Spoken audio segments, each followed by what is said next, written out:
We do have some tech news tonight. It's more like online security, getting better understanding of things like COSA, the Kids Online Safety Act, which is, you know, like so many things, appealing to the masses at large by using something that is socially agreeable, like, don't you care about the children? Well, of course we care about the children. Well, if you care about the children, then you're willing to sacrifice your biometric data and open yourself up to more constant surveillance state policies, aren't you? Don't you care about the children?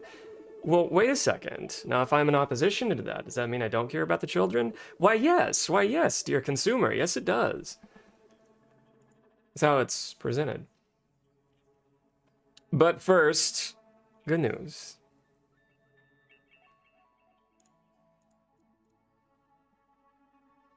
I've been enjoying this So Informed update every week when they update it, and I feel like it makes sense to present that here. It sometimes helps to put some focus on the good news to collectively and individually get us out the doldrums.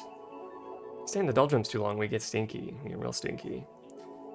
And it makes it more difficult to motivate ourselves to get unstinky, you know? You know? You know. Top of the list, Ariana Grande announced the Brighter Days Ahead Foundation, which gives grants to causes the singer says she has been supporting for years. Two of the funds will be receiving grants from the foundation and the Palestinian Children's Fund, which I think that also means PCRF, which we fundraised for with Dwarven Dynamite and several others last December. So very good cause. We raised a few $1,000 for them. Coincidentally, I'm sure she'll raise more in like 5 seconds than we did the entire month, but hey, we worked for it. And then Save the Children UK's Gaza Fund, which I found out existed right now. Nearly all abortion regulations in Missouri, you say Missouri? You're from there, you might say Missouri. Abortion regulations in Missouri were struck down in a 20-page decision handed down by Jackson County Circuit Judge Jerry Zhang on Thursday. The ruling restores access to medication abortion for Missourians for the first time since 2018. So anything related to reproductive health stepping in the right direction is a good sign that we're not just acquiescing, bending the knee preemptively to not forced federal mandates that don't really exist, right? Ace, if I'm running a game directly from the Steam, I keep saying Steam Deck, graphics are reduced a bit, but if I use the Steam Link feature and stream from my computer to the Steam Deck, to my TV, it would be dependent on the internet connection. Okay. For the most part, is that pretty consistent?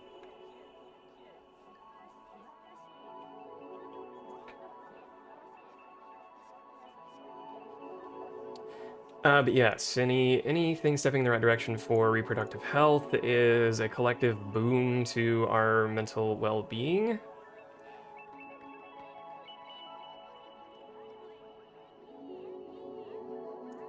This announcement follows a court case brought forth by two lawyers, 25-year-old Manur Omer and 29-year-old Hasan Jahangir Khan, last year, who challenged taxes on menstrual products, arguing that they amount to a pink tax on women.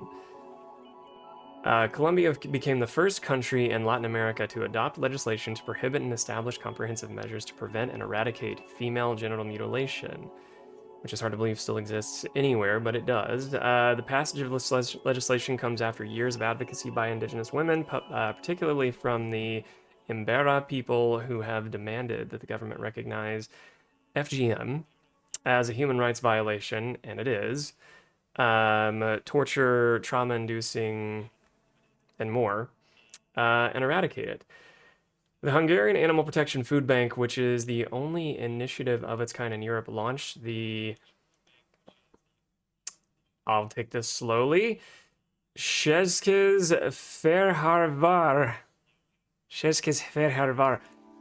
This week, the goal of the initiative is to reduce animal hunger in shelters, animal control facilities, and private households by collecting the surplus products and distributing them where they are needed.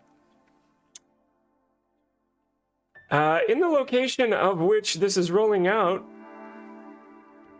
the mayor, Andres Ser Palkovic, maybe? Palkovic's, noted that the food banks established to feed people have long played a key role in aid initiatives, but until now, no such option has existed for animals. So far, the food bank has collected over 300 metric tons of food and supplies. Closer to home, Mayor Zoran Mamdani's office announced that it has signed a contract with DC-based company Thorn Labs to install high-tech solar-powered porta potties in 17 busy areas across 5 boroughs. This initiative aims to address the city's long-running shortage of public restrooms. If anybody has traveled to New York City, you'll know, like, this is pretty common in, like, a lot of big cities, that results in larger problems, but I think the end result is to take some of the labor off of the working class, like, say, at your coffee shop, so they don't have to constantly clean up restrooms made public from an overflow of persons using them. But if you go into stores in, like, big cities, especially New York City, like, you need to make a purchase or you need to get the code from the staff to then put into the lock on the door to use the restroom, which I get it, but it does cut down on, you know, if you are strolling around and don't want to make a purchase, but you got a piff, you know, can result in problems. So this is good. Mamdani is really continually executing on material goods prior to, not delivered by previous mayors, including, like, covering potholes and providing free childcare that they said couldn't be done.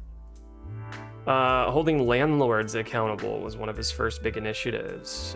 Predatory landlords accountable for not maintaining their tenants', you know, residences. He's done an excellent job with that, and honestly become kind of the face of DSA in a good way. You know, you find, like, right-wing media and even some of the like the liberal commentary struggling to find dirt on him, which is good, or anything that they can spin to a negative.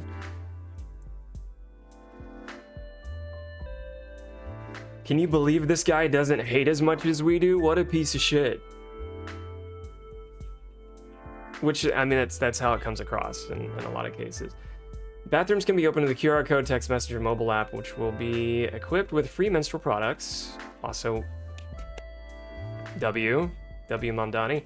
The city plans to distribute physical cards to access the porta potties through outreach teams to provide access for unhoused people who don't have cell phones.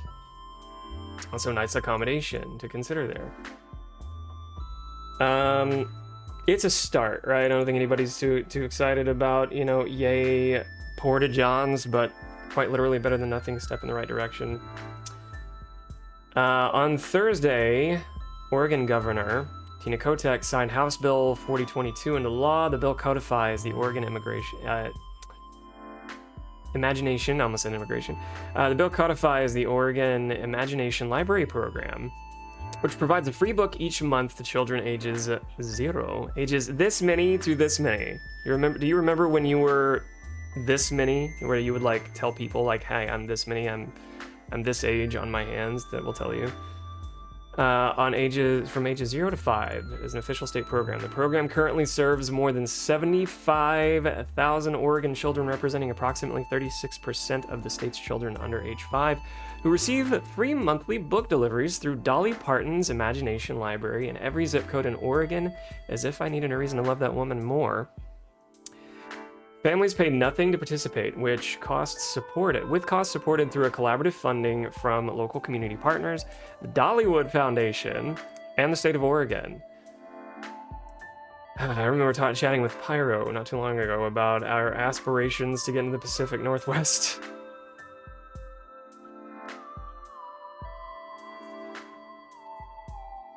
The app to open it is a bit odd and surveillance-y. Yeah, I'm sure they'll find a workaround for that, because I would imagine that is feedback that would be widely shared. Interesting thing with, like, say, the unhoused population, if they do have a mobile device, some some like group homes and things like Presbyterian Night Shelter and any kind of like housing program will use like scan cards to have some form of identification for those unhoused persons, then that actually comes in handy if they go missing or need to attend an appointment, things like that. But they have to do so voluntarily. It's, you know, it's not like they're surreptitiously rolled in just for like, you know, data tracking percentages. Some of those housing programs with like scan cards for unhoused persons also connect to hospital programs for keeping track of like participation, utilization of programs, so that data can then be reported for like reimbursement for like grants and things like that. So it's not, again, not always data that's collected maliciously, maybe even surreptitiously, but not maliciously always. Curious to know more about that. On Thursday, delegates from the United Auto Workers of one of the largest labor unions in the U.S. voted to amend their constitution to prohibit investments from Israeli bonds.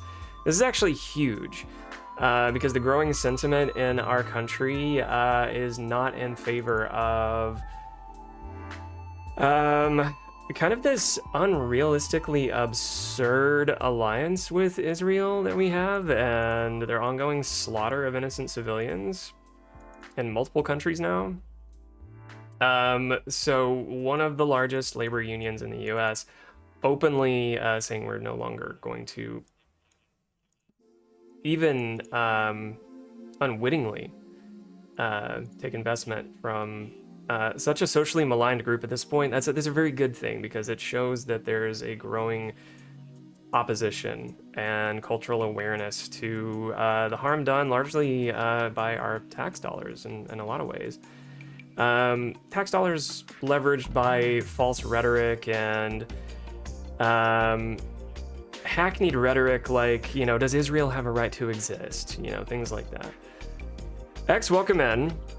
Flies in and takes a seat in the back row, taps summon. I would consider you more of like a front row student. Would I be wrong about that? In my assessment of X, I would have always considered you a front row student, but all the same, you sit where you're comfortable.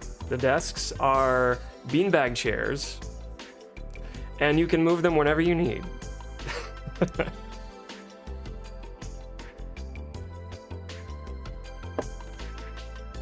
The desks, in fact, are not desks. They're beanbag chairs.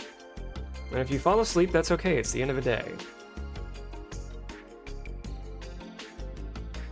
The passage is expected to result in divestment of at least 400,000 in Israeli bonds, according to the past resolution, and unite all four workers for Democracy Caucus. My God. This is decaf. I'm going to pretend that it's not.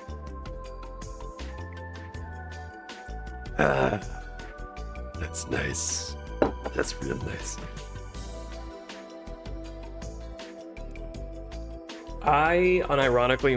Speaking of that X, I unironically want one of those like beans, I think they're called, like those almost obnoxiously oversized beanbag chairs. I think they're just called like the beans. I want more than one of those, like back here, to plop down into and let it wrap its loving multiple beans around my body, is a phrase, I would say. OTG, welcome in. Good to see you too. Next up on the good news, again, this is huge. The United Auto Workers Union divesting from Israeli bonds. Big Dog Ranch. Big Dog Ranch. I feel like I need to wear suspenders when I pop that one out. Big Dog Ranch. Rescue announced on Monday that it has reached an agreement for the permanent closure of Wisconsin-based animal breeding and testing facility Ridgeland Farms, which has long been protested by animal rights groups for its inhumane treatment of the beagles in its possession. The rescue group said the remaining 475 beagles, how would you do that to any dog, especially a beagle, my God. The remaining 475 beagles, that's a lot of beagles, still at the Ridgeland would be moved starting this week, with all dogs set to go to heaven. Kidding. Set to be removed from the facility by the end of August. This last quote here is not related to the article. I think it's just meant to be some positive prose to punch up your day. what we choose to emphasize in this complex history will determine our lives. If we see only the worst, it destroys our capacity to do something, which principally, why I wanted to start things off with a litany of good news. It's a good news we can use because I like the prose, but also because it helps us stay action-oriented, solutions-focused, dizzy up out the doldrums.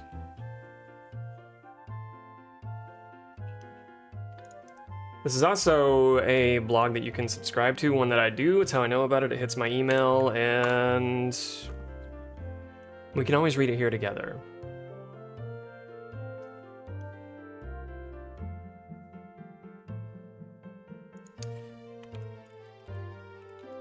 And 11 on X.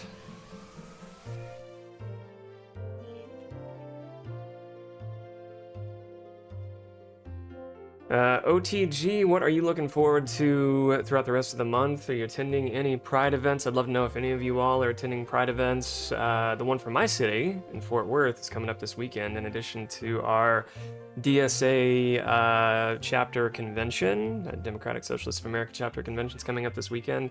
Trying to invite friends locally to come check it out. It's where like agendas and policies are set. Agendas set for the year, policies, any amendments to any democratic processes that we follow. A lot of goal setting, but a good way to meet, faces behind this chapter in a concentrated dose. Not the only opportunity to do so, because I mean, they're doing events that I love that I want to continue, like Coffee with Comrades. How could I not be attracted to Coffee with Comrades? For that matter, with my attendance, how could others not be attracted to going too? To be determined. I've only attended one. 2 coming up. Let's see. I've got a couple of psychology articles to get through next. I want to talk about the Wired article about the not-so-secret society, the Dialog group, the techno-fascist laden Dialog group. And yeah, I do have a video from Taylor Lorenz with an interview on Hasan Piker about online safety, which I think is worth all of us knowing. Like, we have a chapter for that sort of thing in the channel for that sort of thing in the Discord, but I think it's one of those things that because it's Discord, it's easily overlooked. Because there's only so many things we can really care about in one Discord and pay attention to and move on with all the constant stimuli. But for here, maybe it's easier to process. Starting off with the next section here. This has a little bit to do with recent discussions from a social psychology scope on honor culture and how in-groups and out-groups are formed based on kind of repeating patterns in, covert, overt meme culture. What becomes socially accepted? What becomes prestige-worthy? What becomes something that's a behavior that's considered maligned and would result in being ostracized? What formerly would have been considered ostracizable behavior that is now socially accepted?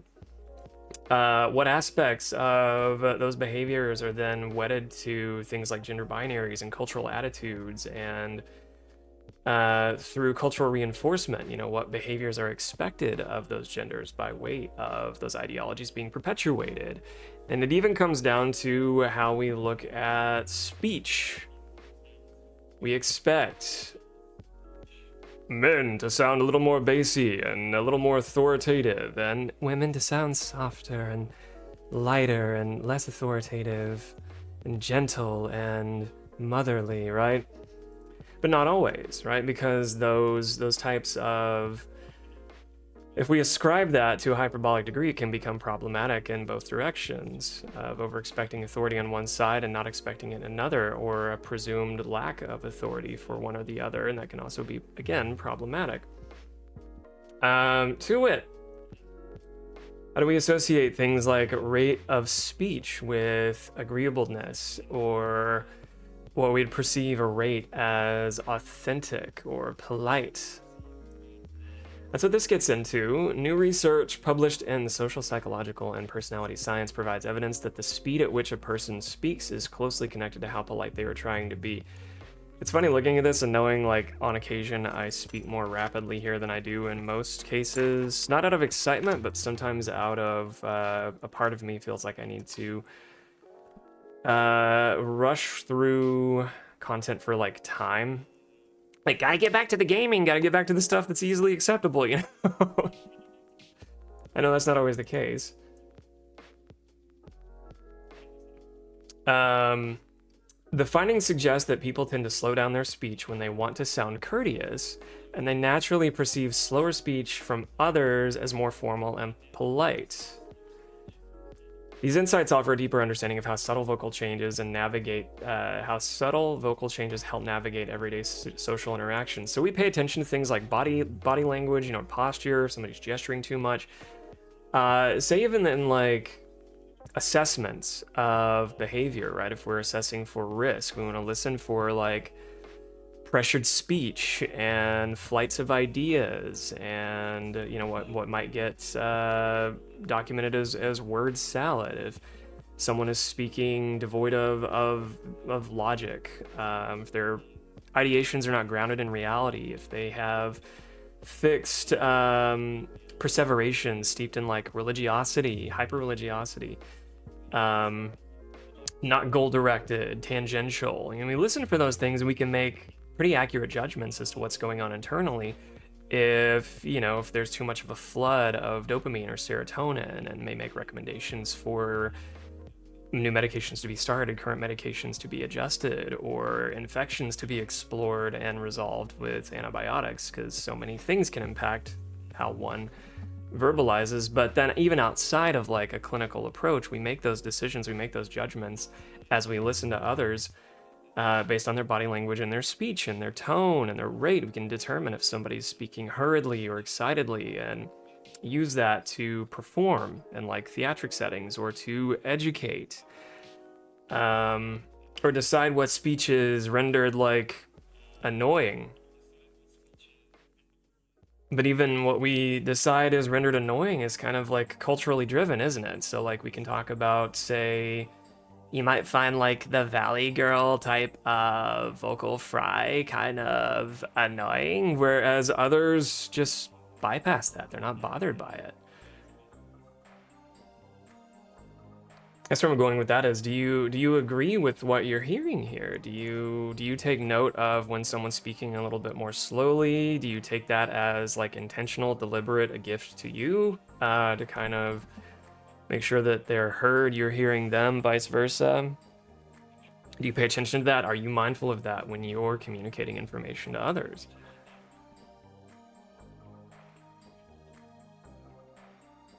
Outside of like maybe a speech class in high school, you may have not had much of a need to bring awareness to these sort of things. But I think if you're in a role that's like even customer facing, you might be utilizing these skills more than others. And customer facing can mean a lot of things. Not just mean you work in sales. Customer facing can mean you're educating a classroom more about products, right?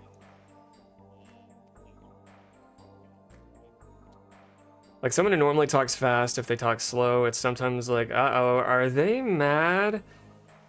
Yeah, I sometimes would wonder the rates of speech. You know, is there something internal going on that is excitatory versus inhibitory?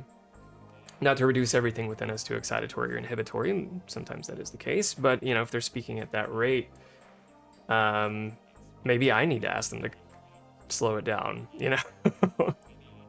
Which in some group settings is really hard. Like, can you take that back? I think what I pay attention to, as well as like, if you hear clips of like, and this is not an endorsement at all. This is just a reference of somebody that I can't stand. If you've ever seen clips of, there's a political podcaster, Ben Shapiro. I think he speaks rapidly with like a deliberate sense of trying to sound smarter than he is. There's like this pseudo assumed like forced poise that comes with trying to rapid fire intellectualized ideas really quickly just to sound smarter and punched up. So that, and most of the time he's not even talking to anybody, and so there's no one there to like challenge his ideas anyway. So there's no real need for it. Though I think he did do like a surrounded type of debate, which I hardly qualify those as debates, really. There's nothing formally debated about them. But in any case, he's someone who comes to mind where I hear like rapid speech as a form of like pseudo-intellectualism, like it's someone's smart sounding versus smart doing. And typically when I hear that, if someone's like rushing through like this multi-stack of ideas, it's done so with this sense of not wanting to be challenged by what they're saying. And like this sort of like presumed overestimation, overconfidence, lack of humility type shit. I'm gonna bowl you over with my erudition. Yeah, it's that.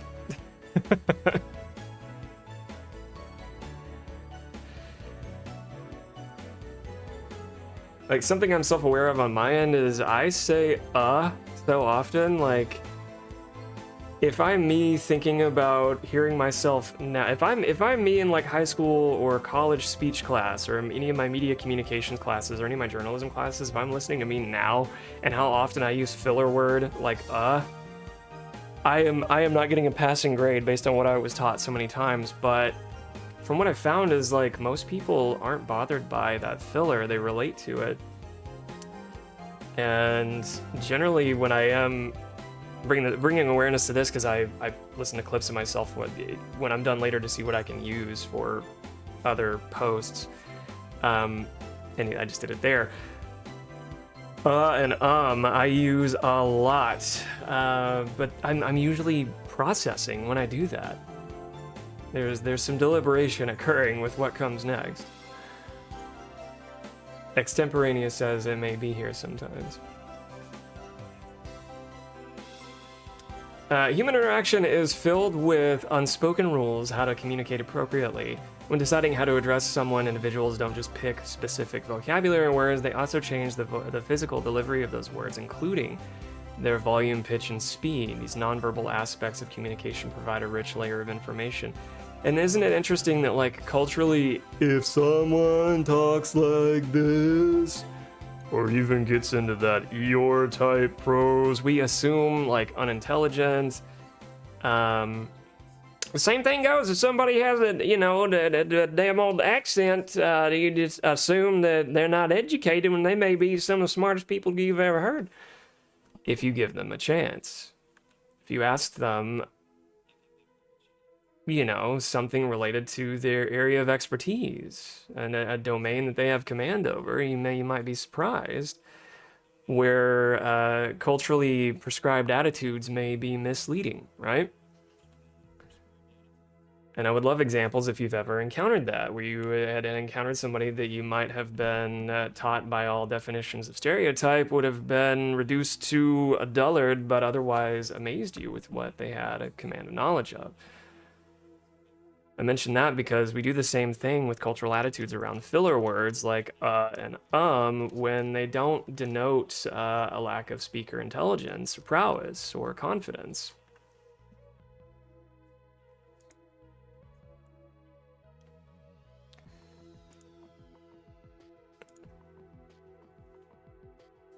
Is it erudite and what? Elucidate? Elucidation. Like, as an erudite, I love to elucidate. I think maybe that's the other word I was looking for there.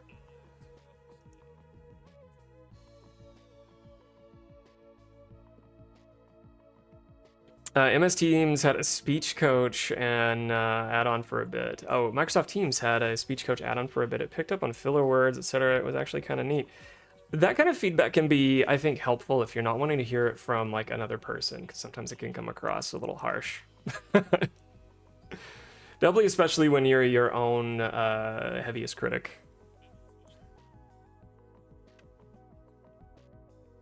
I do know in like recorded presentation, like is another filler, right? I do know, like, in recorded presentations, the notion of removing and like and filler words can make the information seem more appropriate and presentable and tidy. But I think in like live recordings and presentations, things like that, audiences are more empathetic to the speaker, especially if they relate to them culturally and identify with, say, like maybe like a shared millennial thing, like, right, we don't judge each other as harshly as our parents for using the word like. I remember growing up when we first started adopting like in our vernacular, whether we're using it as like a simile or a filler, or when we say like, we mean for example, interchangeably with for example. I remember when that first started getting adopted kind of in the cultural zeitgeist, I would have been 3rd, 4th, 5th grade. It was kind of picking up speed. And I remember how incredulous and oppositional like my parents were to hearing that. Just anecdotally speaking, but that was also kind of a shared experience where as we aged up with that, you know, it's normalized.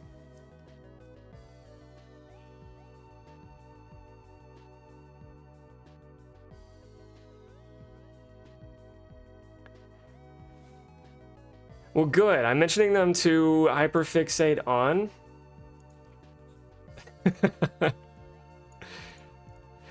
But the idea is to notice like what we can kind of bypass, what can become sort of white noise amidst the highlights of what the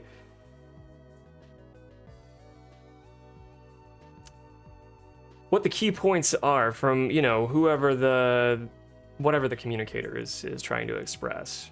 Because it doesn't always denote, again, it doesn't always denote a lack of expertise or confidence level or prowess, anything like that. It can sometimes denote a sort of lack of preparation, maybe, if it's something they have to rehearse, but outside of that, you know, there's not really a presumed lack of intelligence on those end. But Creepy, welcome in. How did you find the stream? I think, unless I'm misremembering, and this does happen, unless I'm misremembering, I do recognize your screen name.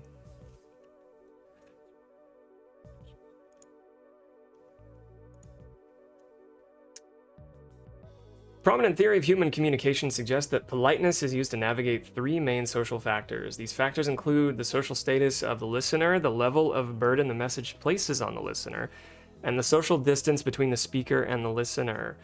I like that because it communicates relatability, like where someone is in reference to the cultural zeitgeist, like kind of what I was mentioning a second ago about, is this someone that I would place in kind of a remote in-group of a fellow millennial or a Gen Z, or if someone's a little older, Gen X, and find the speaker relatable based on the vernacular they adopt.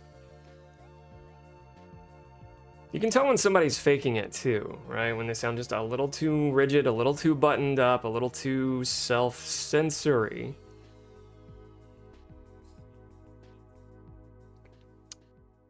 Social distance refers to how well the two people know each other, such as the difference between a close friend and a complete stranger. For example, asking someone for a massive favor represents a heavier burden than asking for a quick moment of their time. This heavier burden typically requires a more polite approach. Yeah, now I'm thinking about the amount of times we've asked somebody to help us move. I can lift at least 2 couches independently, but give me a third, I'm gonna need an extra body. Similarly, speaking to a supervisor involves a different status dynamic than talking to a peer, which tends to prompt more courteous language. Yeah, all of those scenarios are going to change how we are taught, not how we necessarily command the situation, but how we're taught to approach a presumed leader versus a peer with a little more meekness or something like that. Been interesting so far. I've been popping in and out of past streams. Now I've been chatting because a verified account wants a phone number. I did put that in place for good reason. Thank you for understanding. But I also get like the back end of that from, you know, privacy purposes, not wanting to link everything to a personal device, so I do empathize. It did cut down on trolley bullshit.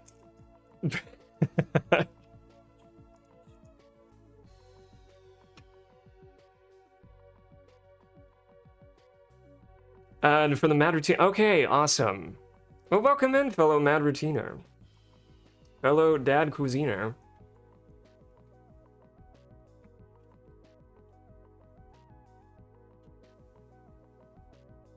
You may know me from such fellow chat and more recently, the music video for Zombified. I'm happy to have you here. Thank you for lurking previously too. That means a lot, especially if you're showing up now. Let me know your pronouns so we can put some respect on that body meat.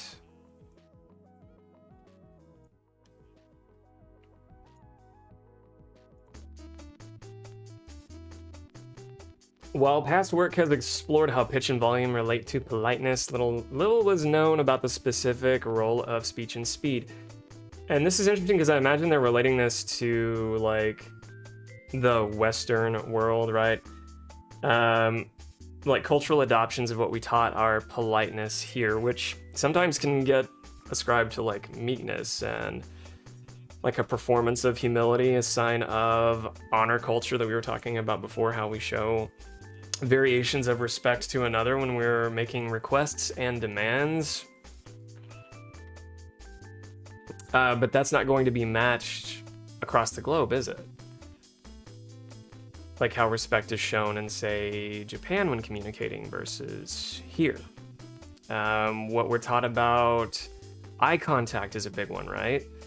Taught a lot about the kind of the superficial importance of making eye contact, and I never was one really to adopt that, but there was a highly inappropriate amount of social shame driven by presumed authorities about forced eye contact and connotations of eye contact and authenticity and truthfulness and these kind of forced correlations between truthfulness and eye contact, which data does not support. But culturally, we're taught that to be forced, and like eye contact is uncomfortable for a lot of people, especially me when I found out later in life, you know, my diagnoses, which makes sense. There's some safety seeking with not making eye contact in some cases, but not making eye contact as a presenter, a peer, someone you're connecting with in conversation, like it doesn't really mean anything. Too much of it can get a little uncomfortable too. You know what I mean?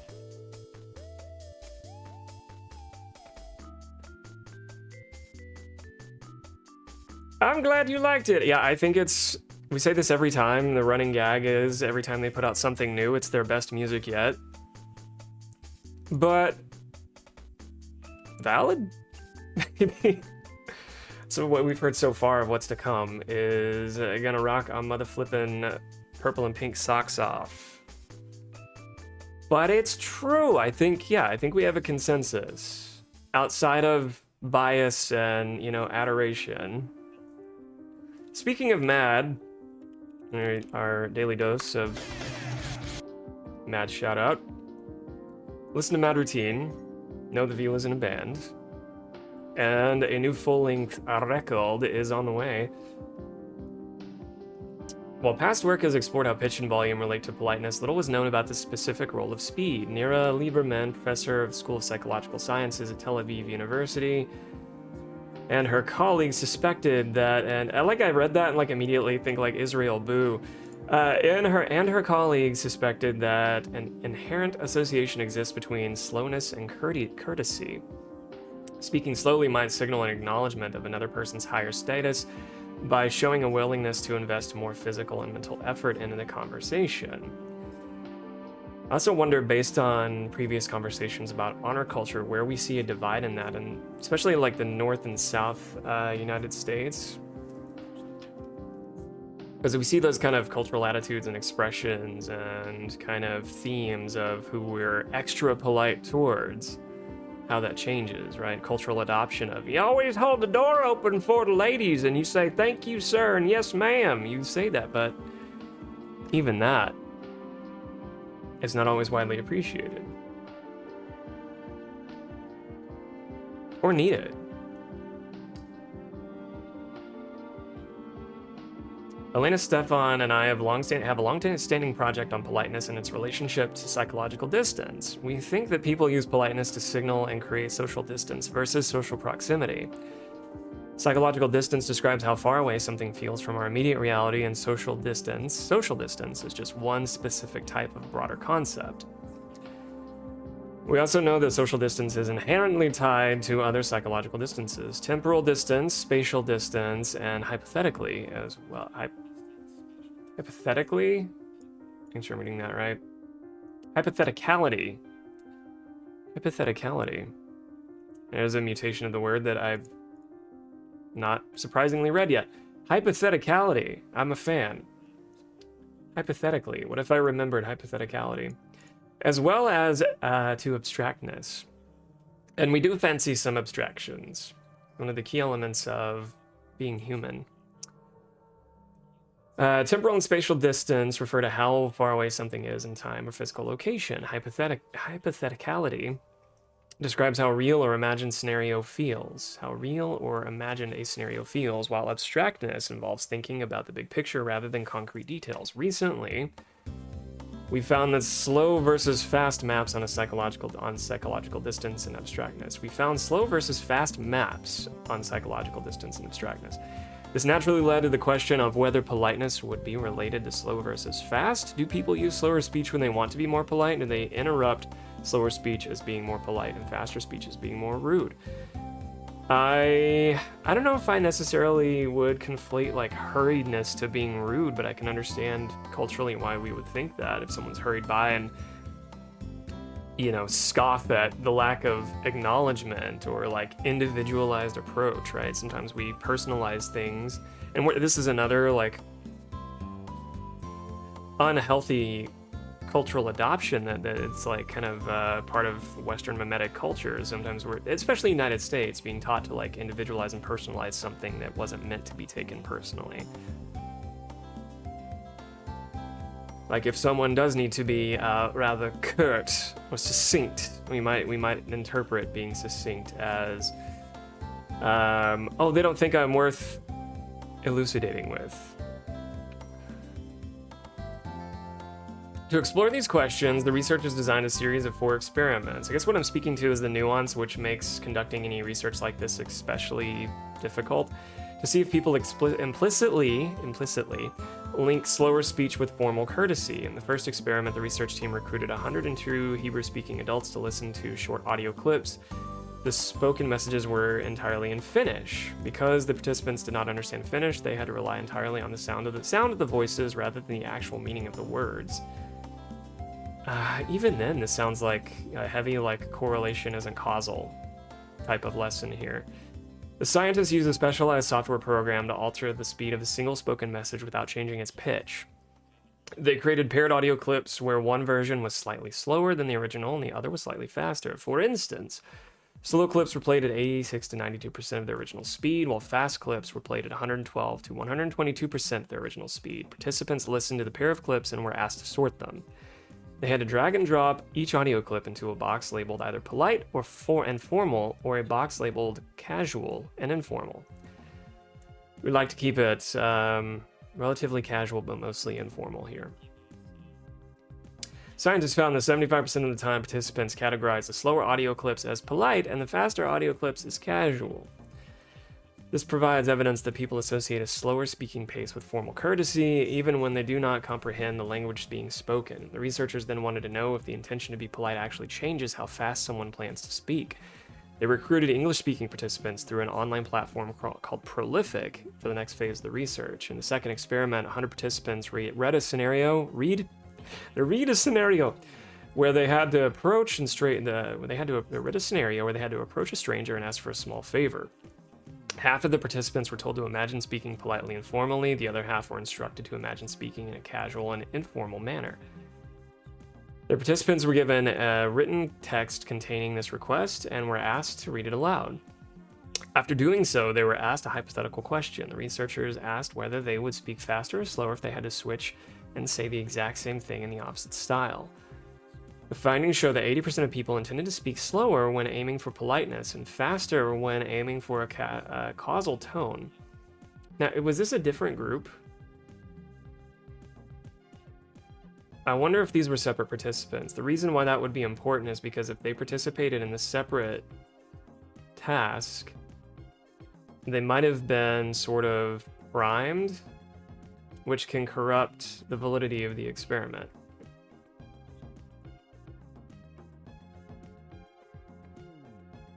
It might have been primed to associate, right? Speaking fast or slow with politeness and being casual or whatever else.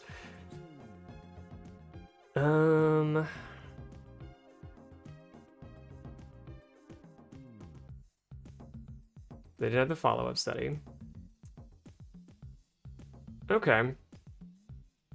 It doesn't specify here if that was a different group, but I suspect that it would be.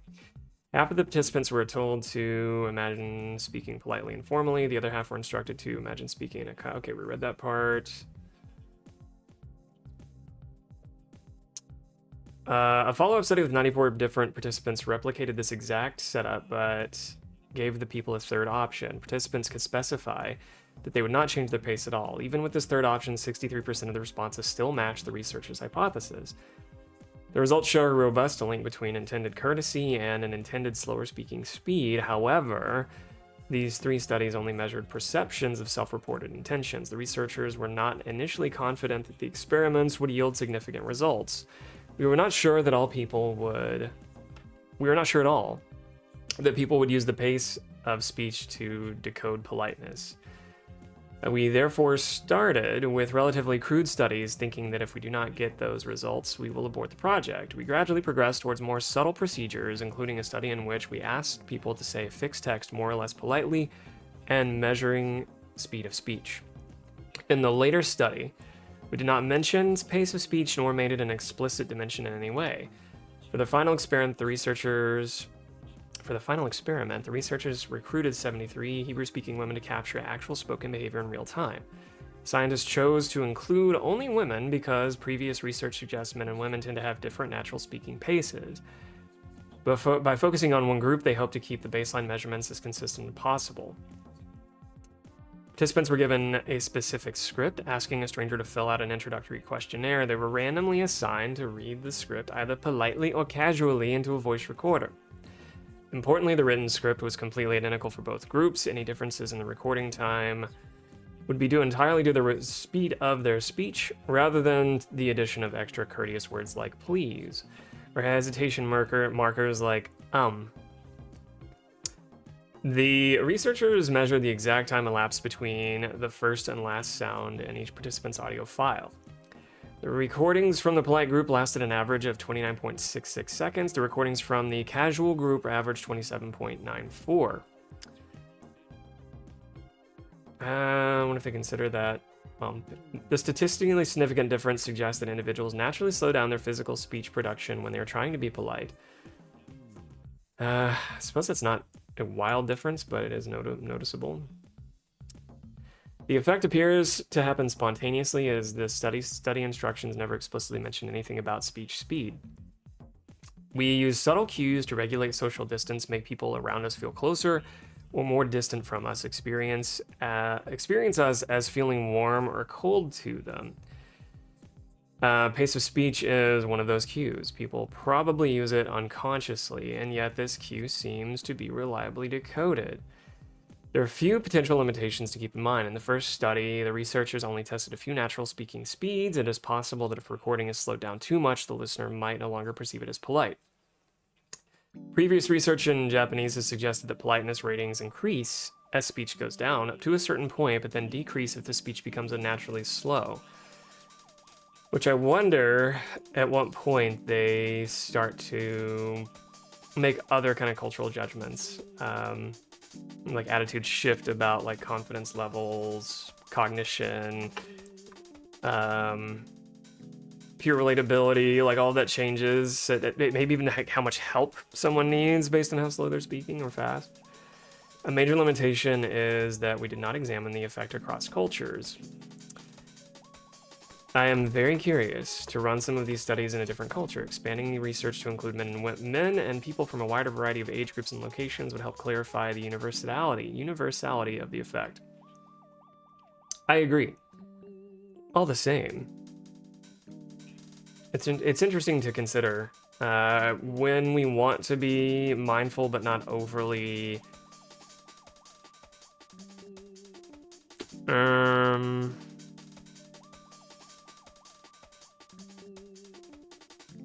neurotic, not overly neurotic, in a problematic way about, you know, how we're presenting ourselves with like body language and speech. You want to be aware of that. You know, an effective communicator, sure. That's how we form bonds. Interestingly, from like a social psychology scope, what we're taught to pay attention to helps us do things like pay attention to like cheater detection amongst the group, like who is more likely to defect when we need an alliance, right?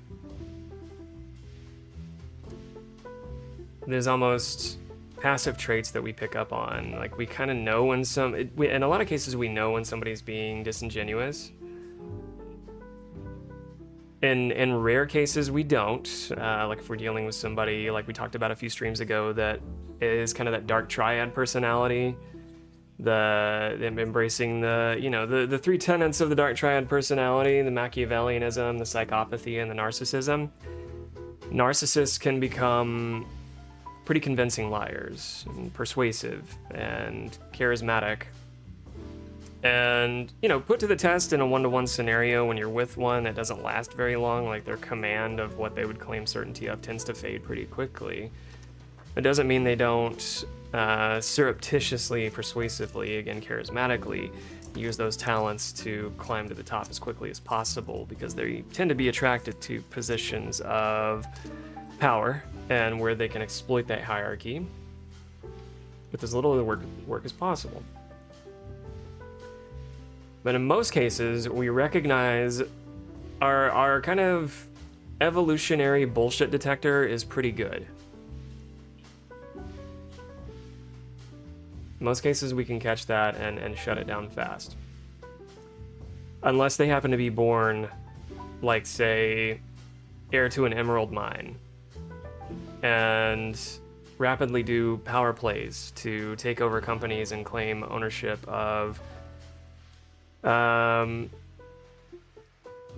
presumed engineering prowess, or climb the ranks of politic because of legacy wealth and social circles that allowed that sort of ranking to happen faster than others who have to really work for it, you know. Those are going to be found out as quickly and readily. Those type of personalities are going to be quickly as found out and readily stopped because of layers of insulation. Which loosely brings us to the next topic: mental health policy is a factor. Mental health policy is a major deciding factor for voters, new study finds. This article is quite a bit shorter. I'm also going to stop and give me a sip. You do it too.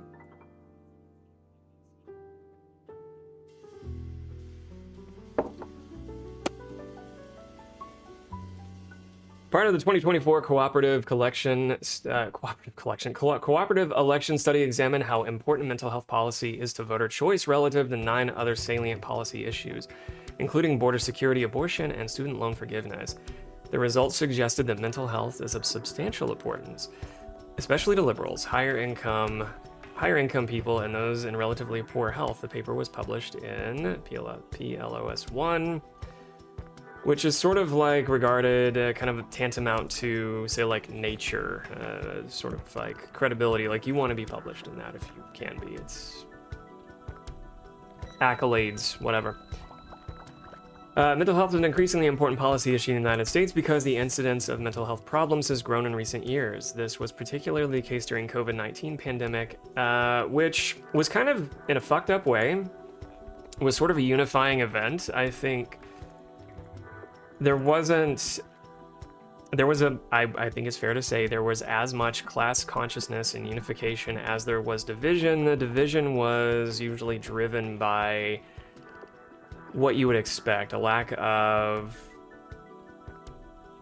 scientific and media literacy that snowballed into false correlate statements like, not getting that vaccine, it gives me autism, I'm not gonna get that vaccine, it's gonna give me mutation, I don't want that, and all the ivermectin havers went and did their ivermectin about it, while the rest of us had, a healthy neuroses about infection control and listened to policymakers and understood that, when it comes to science, sometimes with science, the interesting thing about it, especially research science, is that we expect not the goalposts to move, but the data to change. Like with all good science, as you retest hypotheses, you retest data for validity and to substantiate the claims presented and like safety. You see policy shifts reflecting data when data improves. Which is why you saw different public policies announced about like mask on, mask off, quarantine for 2 weeks, so you don't need to quarantine for 2 weeks. At a minimum, appreciating things like hand washing, social distancing. But those who took that as a oppositional system of government control to the worst hyperbolic degree and sort of doubled down in their cognitive dissonance about it. Point being, it was a unifying event in that we all shared it and recognized that this challenge to our autonomy, our challenges to our agency about where we can come and go, even while respecting infection control, that challenge while working through multiple layers of this, really. There were pain points related to anxiety. A lot of people were recognizing what anxiety was for the first time and where they feel that in their bodies, and because other people were talking about it, but also how to manage isolation and how to manage uncertainty, because there was ongoing prolonged uncertainty that we all faced for a few years until everything started kind of gradually easing up, managing that uncertainty while still having to go into work, especially those in healthcare, service industry, everything else, the people who had signs in front of their businesses acknowledging them as heroes, like all of our skilled nursing long-term care facilities, and those signs are now taken down, and the social accolades and praise is kind of, I don't know, is it still there? I don't know. Point being, if anything good came out of that, I'm glad why they're mentioning it here, there was an alignment of recognizing a little bit of solidarity and a lot of bit of no one is too many degrees away from recognizing how human they are. So like statistically prior to this, National Alliance on Mental Illness data and National Institutes on Mental Health both would have promoted 1 in 5 persons. The data would have supported 1 in 5 persons had a diagnosable mental health need. So if you knew more than 5 people, yourself included, like one among you very probably lived with a diagnosable, treatable mental health need. Compound that on a shared crisis that was mismanaged in many ways and got a lot right. And I'm glad we rolled out vaccines. I'm glad I had access to that early on as a healthcare worker. There was a lot of ability to connect online and share information about these shared pain points, pretty solutions focused. This sucks being isolated and withdrawn and it's not normal. What do we do about it? How do we connect? I was a wedding bartender during the lockdown. I can't imagine working in healthcare during that time. I can't imagine being a wedding bartender during that time, too. I mean, both reducing in workload, but then, needing to work when the weddings come up, because we attended... This is a very privileged thing to have access to, but we, were privileged enough to attend a couple of weddings with... Two weddings, two weddings, 2 funerals, and a baby shower, all remotely in a pretty short amount of time, but all of those were still happening live with people servicing them.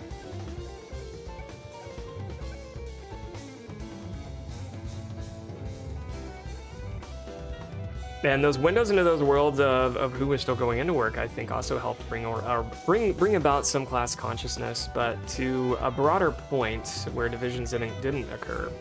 To a broader degree, I think there was a broader shared understanding of mental health needs, who gets impacted by that, and how no one's really immune to experiencing things like, depressive symptoms due to social isolation and withdrawal, and anxiety symptoms due to, what fuels anxiety typically. One of the greatest fuels for anxiety is uncertainty.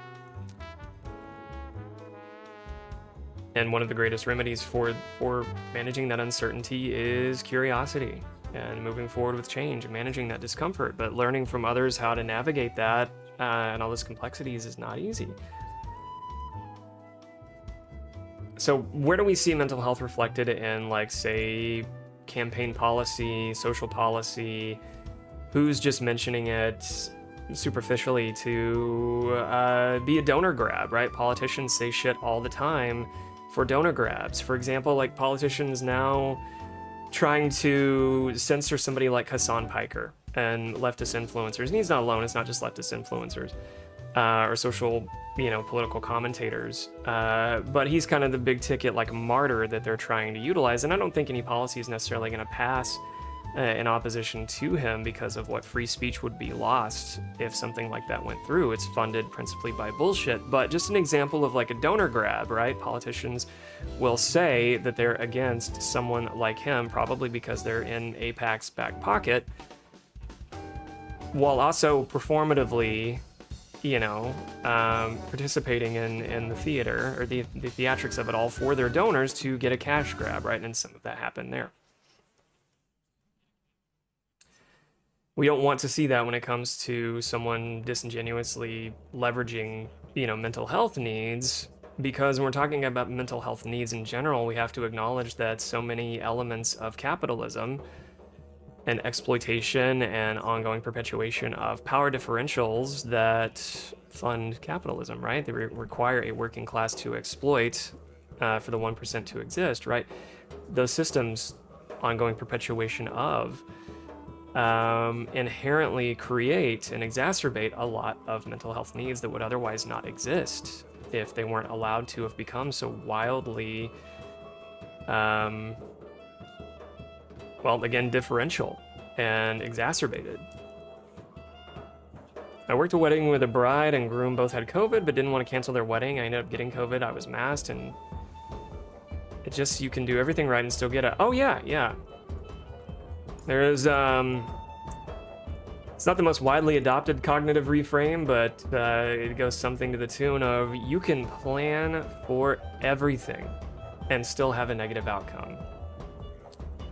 And that's not really meant to take, it's meant to be like kind of a radical acceptance type of cognitive reframe. You can plan for everything and still experience a negative outcome with acceptance that some things are out of our control. As much as we can plan and mitigate and protect ourselves, like in that case. And I'm sorry that happened. I'm sorry. And I eventually got COVID too from working in nursing homes. As remote as I could be for a while. I'm gonna see if I can snooze, because I wanted to get through this before we take a break. I don't know if I have any snoozes. We may have used them all.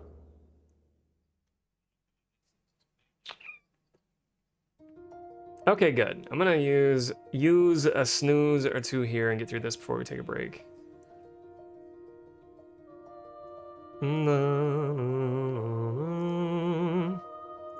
Thank you, Tao. Also, shout out for One-Eyed Nerdy. Very good to see you, Bubba. Another mental health advocate, fantastic ally. I would love for y'all to get to know Nerdy.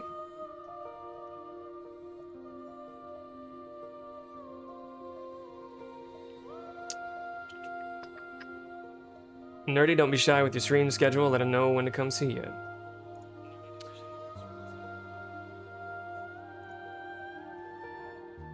Let's see. I need my window back. There we go.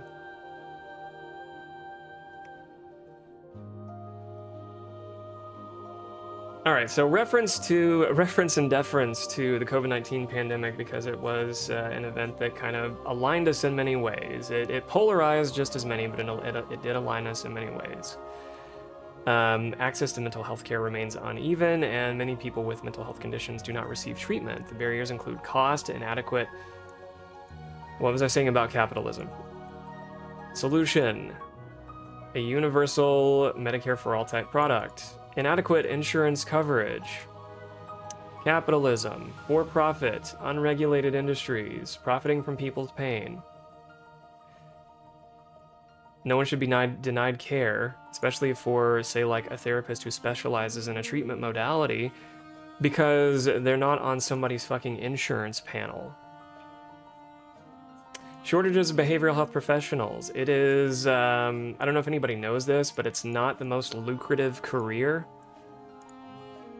Psychiatrists, MDs and DOs can make a pretty decent living. Nurse practitioners, PAs can make a pretty decent living. Like, we're talking well more than 6 figures, but when it comes to like even your PhD psychologists, your licensed clinical social workers, your professional counselors, averaging 60 to 75K a year, which is still a lot of money. But if you think about income levels now, $100,000 now is what $50,000 was in 2004. Fact check me on that. Listen to me at your own peril. At all times, listen to me at your own peril. I think I've got that about right. Point being, mental health professionals ain't exactly going gangbusters with what revenue they're earning from being a healing, helping professional. They're not rolling up in that Bugatti to provide you with CBT and ACT and EMDR and everything else.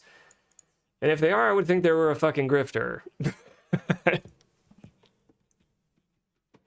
Telehealth, of course, has made accessing care across the board, not just mental health, telehealth expansion and relaxation of policies that would have previously relegated telehealth to healthcare provider shortage areas. So that's one good thing that came out of COVID, actually, since mentioning COVID. One good policy change that resulted from COVID, and again, this was capitalism driven because it affected profits of businesses who lobby politicians and affect everybody's bread and butter. But if one good thing came out of this, prior to the COVID-19 pandemic, prior to 2020, CMS had a rule for Medicare, CMS being the Centers for Medicare and Medicaid Services. CMS had a rule for Medicare where it prohibited healthcare provider shortage areas as the exclusive areas where telehealth could be accessed. And telehealth was, you know, your primary care visits, and whatever else that could be facilitated via telehealth. So it included mental health, but it had to be a designated healthcare provider shortage area as driven by like population data. So like what's on the census, how far away a zip code or a household was to a hospital, like a, you know, not just a hospital, but not a freestanding hospital with an emergency room. Those things were taken into consideration. And then following, I think it was May 2020 or 2021, somewhere in that timeline, they relaxed that guideline to open up telehealth to expand, and then you start to see what? You start to see BetterHelp and Rula and pick your telehealth mental health company start to market en masse and show up in like your social media feeds and saying that help is available, you don't have to heal alone, and things like that. So again, gross capitalistic driven influence there, but making a small concession, something good came out of that as it related to patient provider access, right?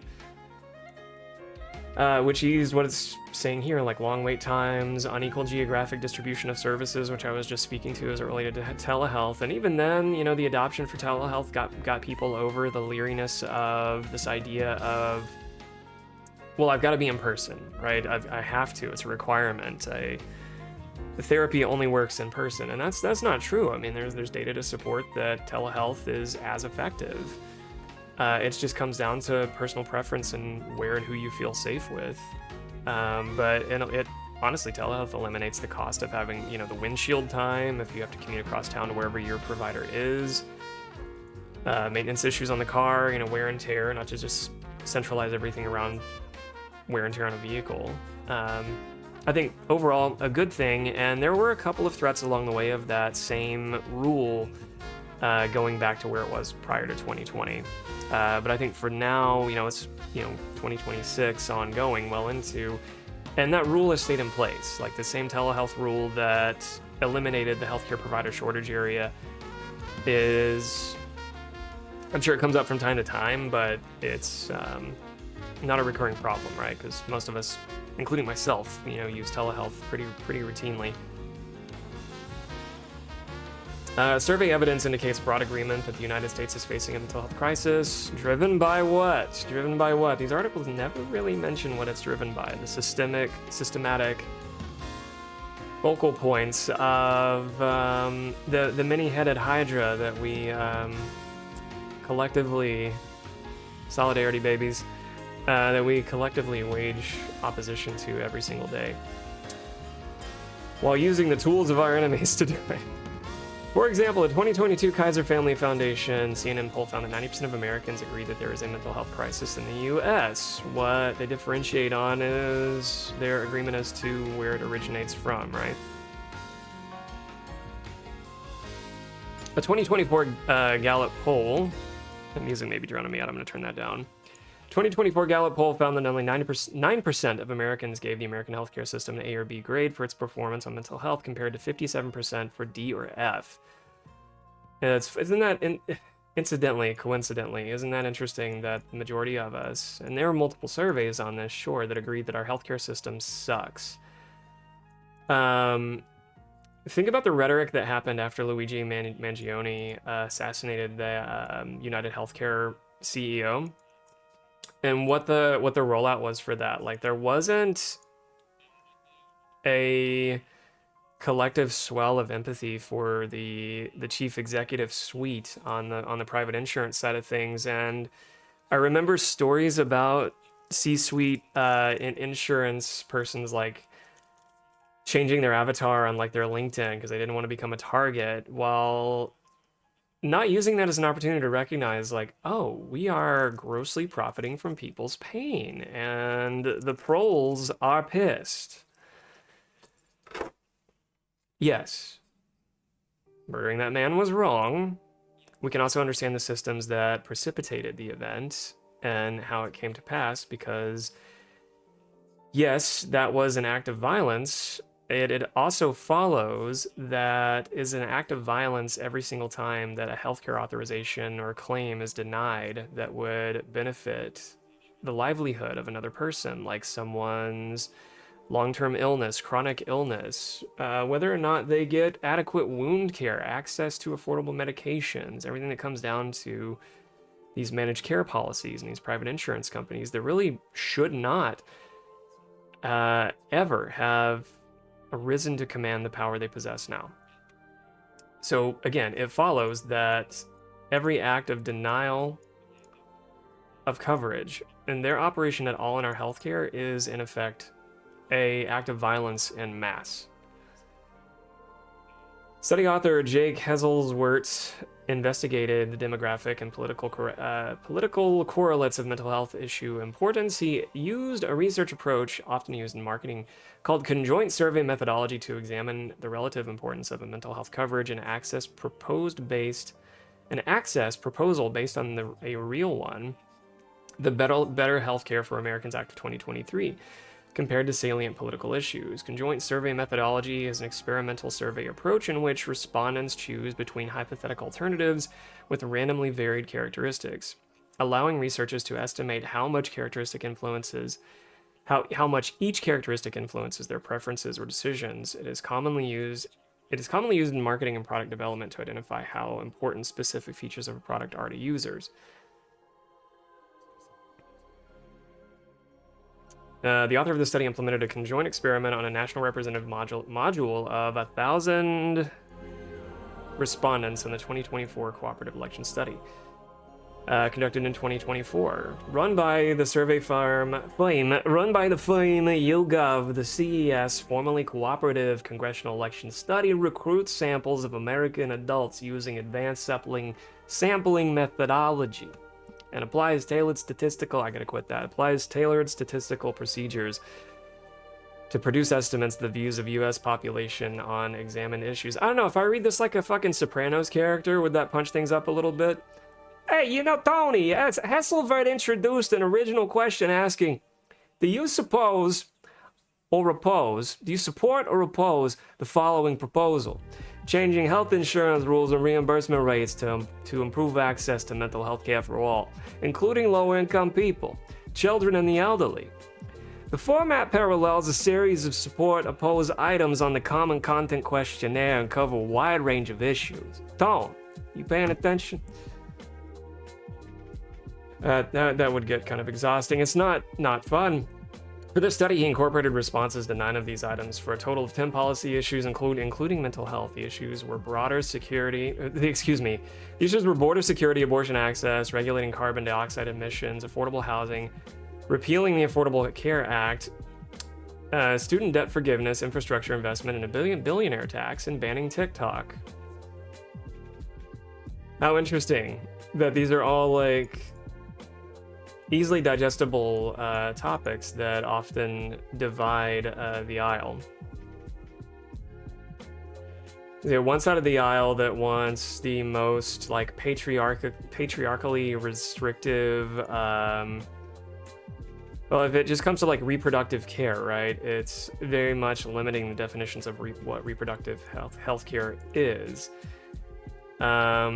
including limiting or eliminating even recognizing that, say, like trans people exist and what affirming care they get at any age. Regulating carbon dioxide emissions because that would be woke, right? We've now culturally vetted by way of class divisions and otherwise. We've now allowed the most scientifically illiterate and culturally maligned to relegate these sort of things to a negative social attribute. Like, you don't want to be woke, right? At least if you're on the right side of the aisle. If you're acknowledging that climate change exists, well, you're woke. And if you acknowledge that something woke is maybe steeped in scientific accuracy and research and empirically led, well, what's up, you fucking lib shit nerd? You are out of the group. You're ostracized. And there's like an in-group, there's a very insidious in-group mechanism to reinforce not only cognitive dissonance, but like a social belongingness that we talk about plenty. Sure. Affordable housing, right? Where a couple of missed paychecks any given time, maybe even one missed paycheck any given time away from potentially losing our housing. Repealing the Affordable Care Act, which current president campaigned on and then never had a replacement for. If you're like me, you're very much in support of taxing the 1% because even taxing the 1% more than they're already taxed, taxing the 1% more than 1% than they're already taxed, we could use that to help fund healthcare for all.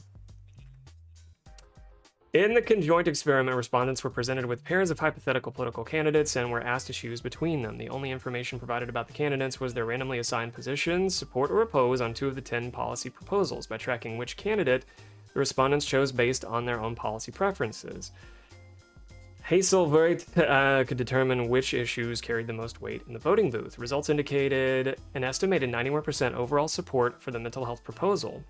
They then calculated how much agreement with a hypothetical political candidate increased the likelihood that a voter would choose that candidate. He found that agreement with the candidate on the mental health proposal increased this probability by 27 percentage points. This puts the mental health question roughly alongside infrastructure spending and ACA repeal in importance and slightly below student debt forgiveness and abortion access. It's funny how interconnected all of those things are without some people realizing that. Issues where agreement had a lower estimated effect on voter decisions included border security, banning TikTok, affordable housing, and carbon emissions. The importance of mental health question was especially high for liberals.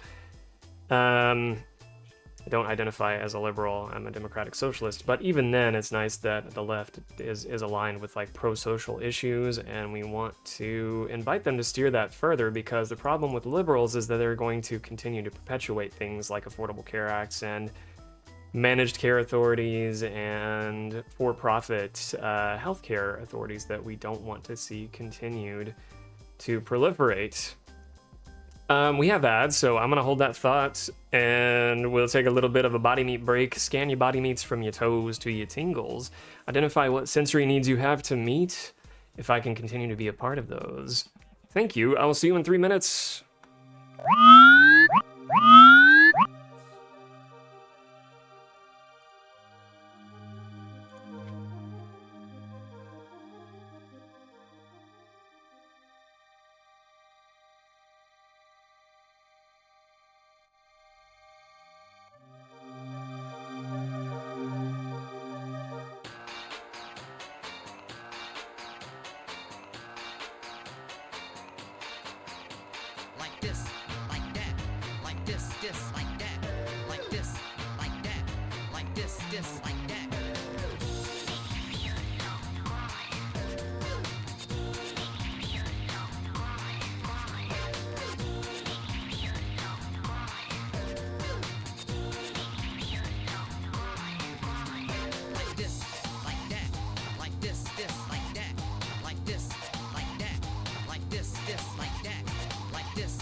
Take it easy.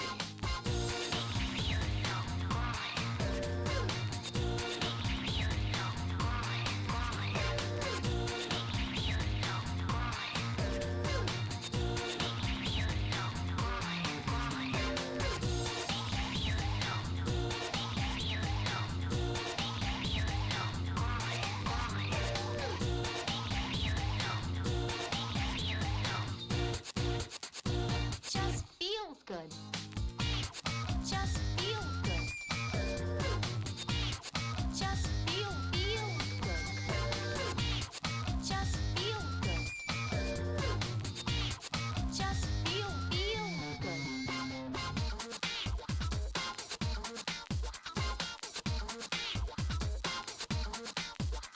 Like this, like that, like this, like that, like this, like that, like this, like that, like this, like that, like this, like that, like this, like that, like that. I don't like it, not at all.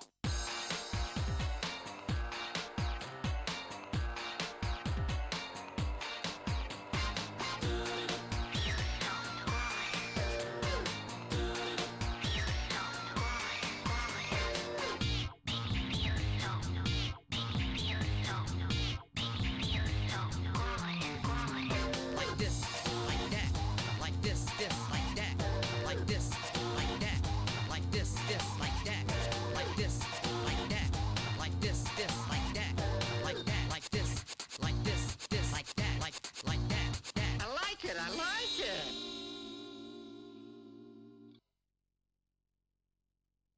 Mommy, please.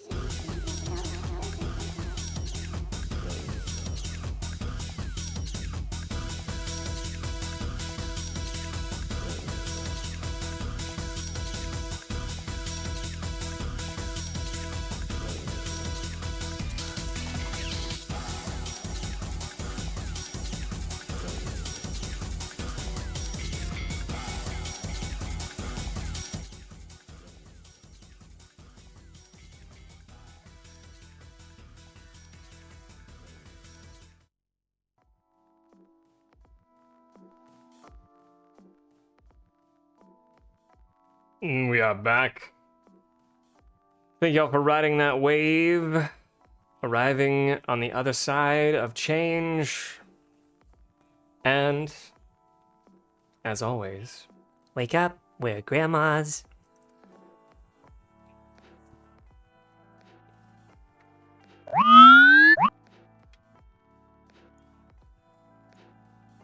I do so hope you have topped off your cups,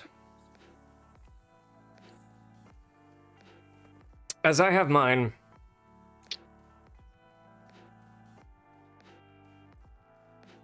Why, that burner's still on. That's real good. That's real good. It's a hazelnut decaf, if you're wondering. It's the aroma and the flavor. I've only started recently drinking hazelnut again after a several-year hiatus, abstinence. I was going for different blends and different roasts. Having to be mindful of the budget on my coffee expenses a little more lately. So we getting that cheap shit. What are we getting? Whatever's on sale. Dunkin' lately. A lot of Dunkin'. Ain't nothing wrong with it. It's fine. I prefer my Avoca. Hand on the coffee Bible. I prefer my Avoca. I wish I could have that all of the time. Say, I know. When I make it, I'll have them sponsor the stream and I'll get my coffee on the cheap. help them expand their operations. Now we're thinking globally.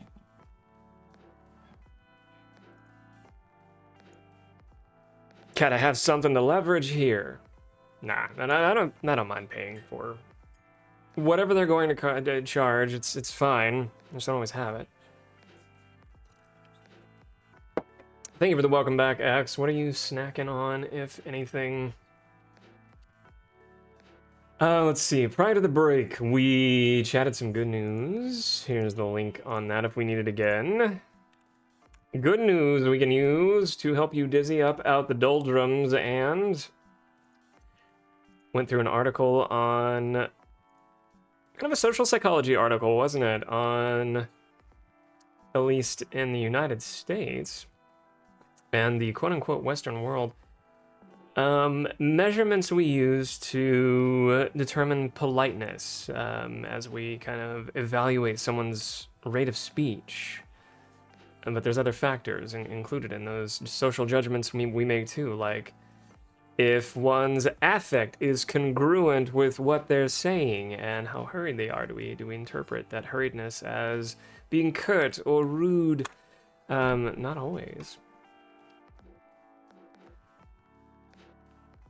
Do we find that body language appropriate to the situation or not? The other article we went through was on mental health policy and a growing... I tied this directly into class solidarity. Solidarity, mamas. A growing awareness of a need for mental health policies broadly to protect us all. But on the back end of the same article, and this is shared between so many problematically, a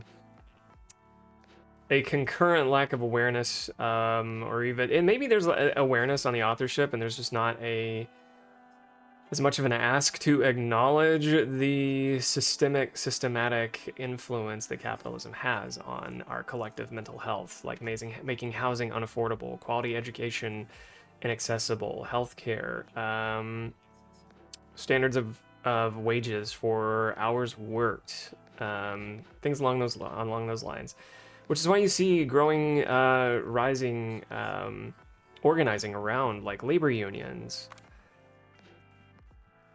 And good news, more good news, organizations like DSA, Democratic Socialists of America, rated more favorably than the Democratic Party by like 17 points. Which is exciting. Why? Because delivering on material goods is possible. And the more we see that happen, the more we'll see that alignment continue and that shift continue. And left-leaning politicians realize that they don't have to be scared to campaign on pro-social ideals. What else came back this week? A couple of things to get through here, and then back to video games. Back to video games. I say that annoyingly. Like, I actually look forward to continuing Final Fantasy X. Did anybody see this? This Wired article dropped a few days ago. And it's since been picked apart. And interestingly, several names in here that I was excited to see. A leak exposed the members of Peter Theil's secretive Dialog society. And what I thought interesting about this was like somebody like Douglas Rushkoff was sort of like speaking an awareness to these societies existing for years. Like tech bros paying to surround themselves by their like-minded tech bros and preparing for the apocalypse and garnering millions, if not billions, off of the masses so that they can fund not only their yachts, but private societies and prepare for the apocalypse kind of shit.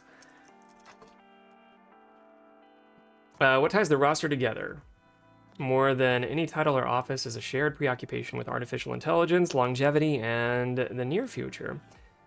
Asked on a Senate forum to predict the future, registrants returned again and again to the same theme, that AI will reorder work, war, education, and belief within a few years. Several foresee mass labor displacement and a swing back towards unions and government programs. Others predict that an AI winter, domestic terrorism, and targeting data centers. Criminal defendants choosing AI lawyers over public defenders, or religious revival provoked by the disruption. Interestingly, there was a study we talked about 2 or 3 weeks ago that it was research given. It was research where different AIs, like your Claude, your Chat GPT, there's another one I'm thinking of,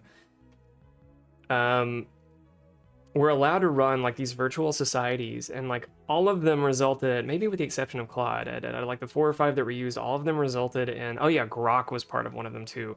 All of them resulted in societal decline and like self-immolation, and rapidly, I think Grok was the fastest one that resulted in societal decline. The use case there was to suggest that if we let at large, these language learning models have any dictation over how society is run, we fail very rapidly, and an ongoing snowball comedy of fucking errors. Now, is that realistically applicable? It's not too much of a far cry. I mean, we already know that things like ChatGPT were used in operations for Iran over the last several months. So not too much of a far cry. And didn't that end in a folly? Didn't that end in a folly, a comedy of errors? Did we exactly win that? Did we come out on top with that? I don't know how the MAGA crowd is working to reframe coming out on top with that. Yeah, we won by paying Iran $400 billion in apology money. In any case, several foresee mass labor displacement, a swing back towards unions and government programs. Other predicts an AI winter. We read that. Societal degeneration, predicted one person, will continue to accelerate. Members also list talents like funhouse construction, accent limitation, backcountry skiing, urban exploration, and meditative and psychedelic inquiry into the nature of reality. Right, because we live in a simulation, right?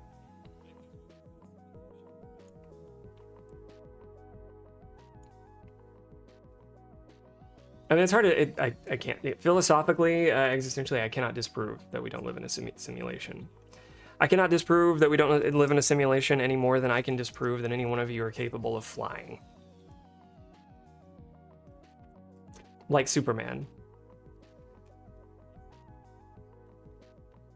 I can't disprove it, Where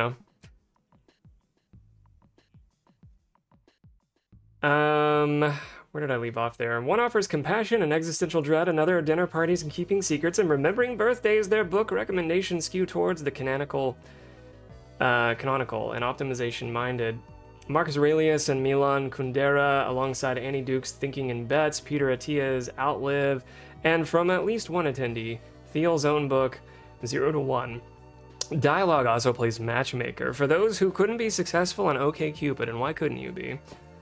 Its participant form asks registrants whether they are looking for love, and offers include single man, single woman, or other respondents in future matchmaking. A separate site, dating.dialog.org, hosts an app pitched as meaningful connections for exceptional people.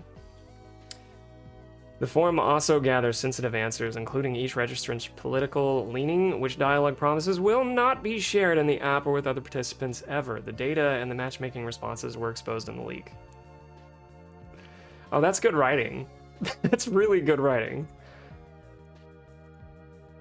Dialog promises will not be shared in the app with other participants ever. That data and the matchmaking responses were exposed in the leak. The records sit in Airtable, a commercial database. For each participant, Dialog logs membership status.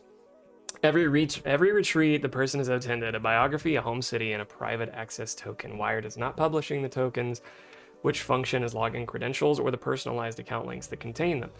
Linked registration list also names senior figures absent from the public directory of 113. Randy Krosner, a former governor of Federal Reserve who now serves on the Bank of England's Financial Policy Committee, Haley Hoffman, a former general counsel and acting chief of staff of the Drug Enforcement Administration. Jonathan Greenblatt, chief executive. This is one I thought was especially interesting. CEO of the ADL. CEO of the ADL. The group that decides which phrases are anti-Semitic and hate speech. Losing credibility by the day, right? We used to look to them for that. They champion the cause on culturally maligning, like the Pepe meme, right? They were part of that. And now more recently conflating, if you don't know why they're problematic, they are so pro-Israel to the point where they're pro-colonialism, pro-Zionism, pro-genocide, meaning that if you critique that, you're considered anti-Zionist, therefore anti-Israel, therefore hate speech. Do we really want to be looking to them, the ADL, to determine what is defined as hate speech at this point? This curly-headed himbo says no. Peter Gottler, the president of the Cato Institute, Ryan Stowers, the executive director of the Charles Koch Foundation, Roger Myerson, a Nobel laureate economist at the University of Chicago. It also lists a cluster of Google and Google DeepMind executives, among them Tom Liu, who leads global affairs for the company's Frontier AI division, and one working journalist, Saad Mekanet, a former national security correspondent for the Washington Post. She is listed as running an event called the Ulysses Book Club. The rest of the membership spans hedge fund and private equity billionaires, current and former foreign officials, network television actors, including, and it doesn't say this here, including Joseph Gordon-Levitt. Why I mentioned Joseph Gordon-Levitt is because he may be in your social media. He definitely was in mine. Postulating and pontificating on the importance of regulating social media companies at the behest of also leveraging our children at the forefront, saying that we need to regulate these social media companies because they prey upon our children's attention spans and resulting in cognitive deficits and every problem that we're aware of with over-reliance, over-dependence, and over-consumption on any product, especially social media, at a young age with a developing mind. The problem is with Joseph Gordon-Levitt's campaign, he's kind of on the wrong side of that as it relates to propping up things like COSA, the kids, I think it's Kids Online Safety Act instead of Children's Online Safety Act. And why that is a problem is because while he's talking about very agreeable, very socially important things about holding media companies accountable, the answer to that is not to create these biometrically driven like tokens to determine if somebody is 16 years old or older. So like fingerprint scanning, retina scanning, submitting a driver's license. Again, your biometric data that these media companies can be held accountable to not use inappropriately. Or have access to in the results of, say, like a data breach, because they ultimately get a fine and a slap on the wrist if something ever happens, right? But what are the answers? I don't know.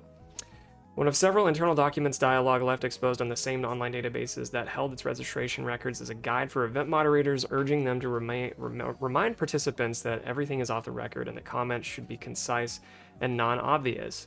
It also coaches them to model brief introductions to avoid status signaling. In a room full of senators, dignitaries, and tycoons, one of those senators was my own Ted Cruz.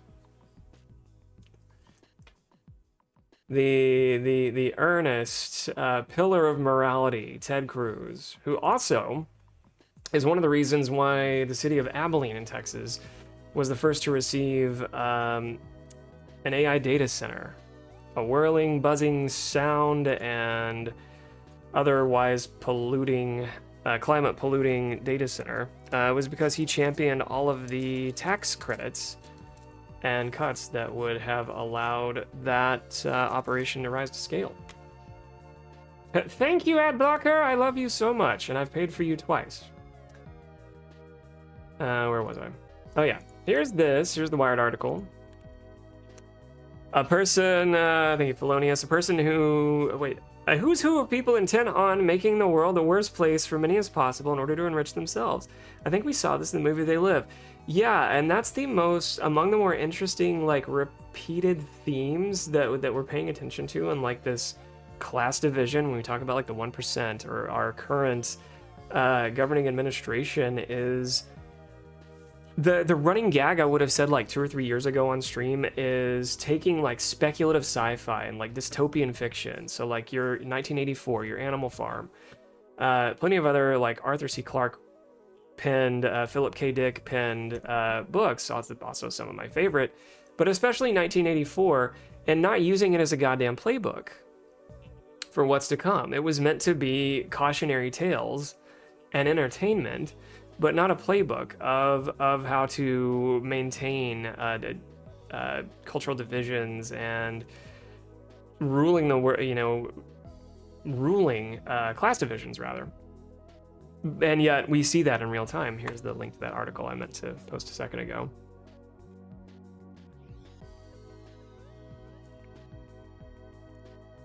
V for Vendetta, another good example, right?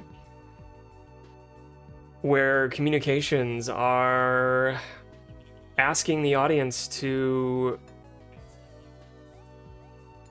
disbelieve what they're seeing with their own eyes.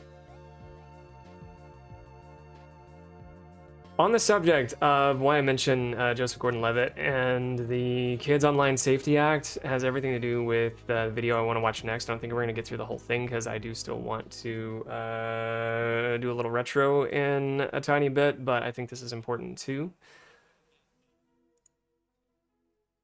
I'm actually going to go to another scene and make this a little easier to take on.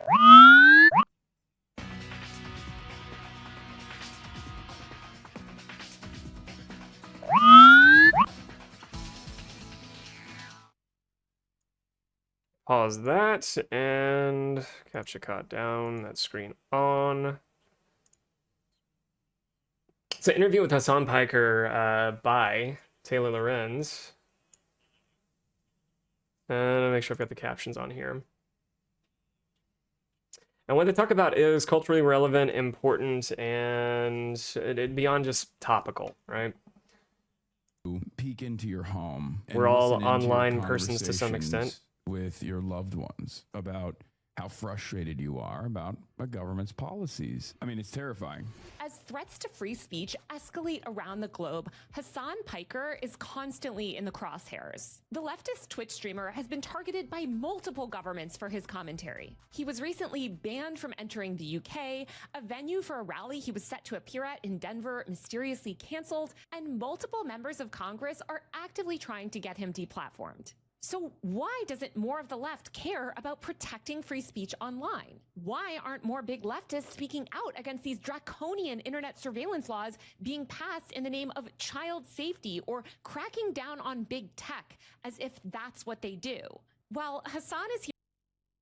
I also love that I love that she's sharing an article from the EFF. If you don't follow the Electronic Frontier Foundation, they're usually on the front end of advocacy for your online safety. And historically on the right side of things. The correct side of things, not the capital R right side of things. Here today to discuss all of that. We're going to dig into why leftists should fight to protect Section 230, what makes the Kids Online Safety Act and other laws like it so incredibly dangerous, how Democrats became the pro-censorship party, and why everyone on the left should be talking about things like the Jawbone Act, a new law that could actually protect against government censorship pressure. Hasan, welcome to Free Speech Friday. It's great to be here. Unfortunately, under not such great circumstances, I feel like what's good for Free Speech Friday is really bad for American society, for the Western world in general. And I've been a victim of many anti-speech initiatives, especially as of late. Yeah, I mean, I think, like, obviously you're banned from the UK. Recently, your rally in Denver was canceled that you were supposed to attend. And you've just been subject to so much sort of censorship and I think government pressure to remove your speech from the internet. It's an issue that you deal with all the time. Absolutely. And it's interesting because, like, look, free speech is not an infinite concept for the most part. There are very few people that are consistent in terms of like defending speech that they don't like, right? But what I mean is the way that we understand free speech or the way that we discuss free speech in theory is very different than the established boundaries around free speech, right? There's certain things that are crimes or defamation, for example, that is not protected speech. But free speech is supposed to give you an expansive protection, and especially in the United States of America, it's the most expansive, right? And yet, I think my argument always has been that America only gets to have this expansive free speech liberty and free speech protections, which they don't always follow through on, right? The assassination of historic revolutionary black leaders, or, the Red Scare, McCarthyist trials, and blacklists in Hollywood, things of that nature have always undermined this fundamental principle that we think we believe in, that we advocate for. And yet, not me analyzing the rate at which he's speaking. Well, I think it makes sense. Like, we were just talking about it. There's some top of mind presence with that.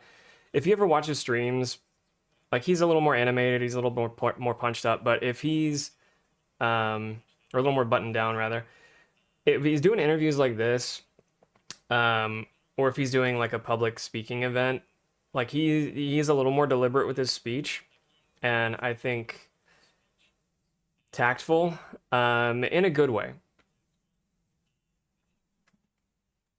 I think he's a pretty effective communicator, by all accounts.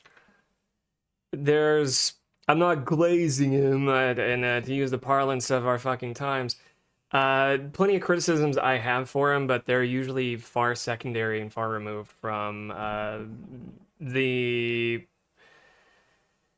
class consciousness he's helped bring awareness to, a lot of consistency with his positions and policies. That's what I look for in anybody, is how consistent of a person they are, or if they have been humbled and there's a need to change, they acknowledge that. But he's been very consistent with showing up for DSA, Democratic Socialists of America, across the board, which I do admire. The expansive free speech protections have only been afforded to a country that is dominant, right? America gets to not be threatened by someone like myself and what I'm saying, because it's a powerful nation. It's the most powerful nation on earth. And yet... Yeah, I will acknowledge the other side of that, as some people may only know him by an isolated clip from years ago. He might be known as the leftist Twitch influencer, famously who said America deserved 9/11, which so did Bill Maher. And he received way less heat for it. And the reason why it was said was because of the same reasons that, we talk about, like how a group like Hamas formed, right? They didn't happen to just manifest out of nowhere. There were precipitating events that resulted in those terrorist groups being developed and determining we were the enemy, or that they had an enemy. And I think by all accounts, preventable from getting to that point. And, there's context added to that clip, and it still doesn't rationalize necessarily saying something so heated and culturally divisive. My point being, there a lot of even like liberal media trying to shut him down tends to use that one isolated clip in conjunction with the more recent one's comments about the October attacks on Israel as justification for like demonizing his entire platform, which I don't think is a fair use of how you rhetorically apprise and judge someone's cumulative good. And it's also devoid of context. So if you're looking at those clips that are often used against him, sort of like the Kayagate thing where he's like, shocked his dog or whatever, there was nothing really to substantiate that, right? But one-off clip used repeatedly by both the right and the left to target him because of his opinions on, his consistent voice for showing up for the marginalized and showing up for repeatedly giving voice to like pro-Palestinian causes and speaking out against Zionist imperialism and everything else that comes with it. Because of that, and oppositional influences working against him to the extent that they can command media outlets to do so, they're going to take those clips that I mentioned and pay influencers to reshare them, regurgitate them ad infinitum, and portray him as somebody that he's not. And it's not just like, it's not the equivalent of taking Trump out of context, for example, or Ted Cruz out of context, for example, and meme farming the shit out of them, because objectively they're both horrible people, right?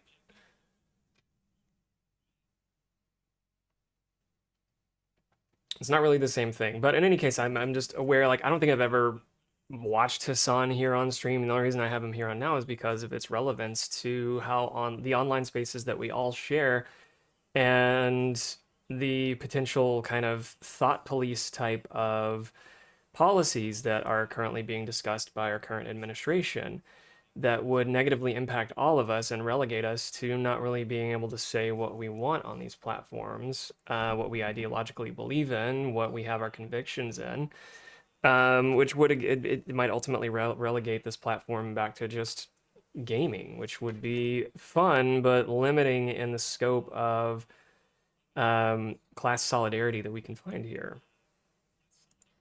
Due to geopolitical incidents, due to the decline of American empire in general, it's spread to also high grams.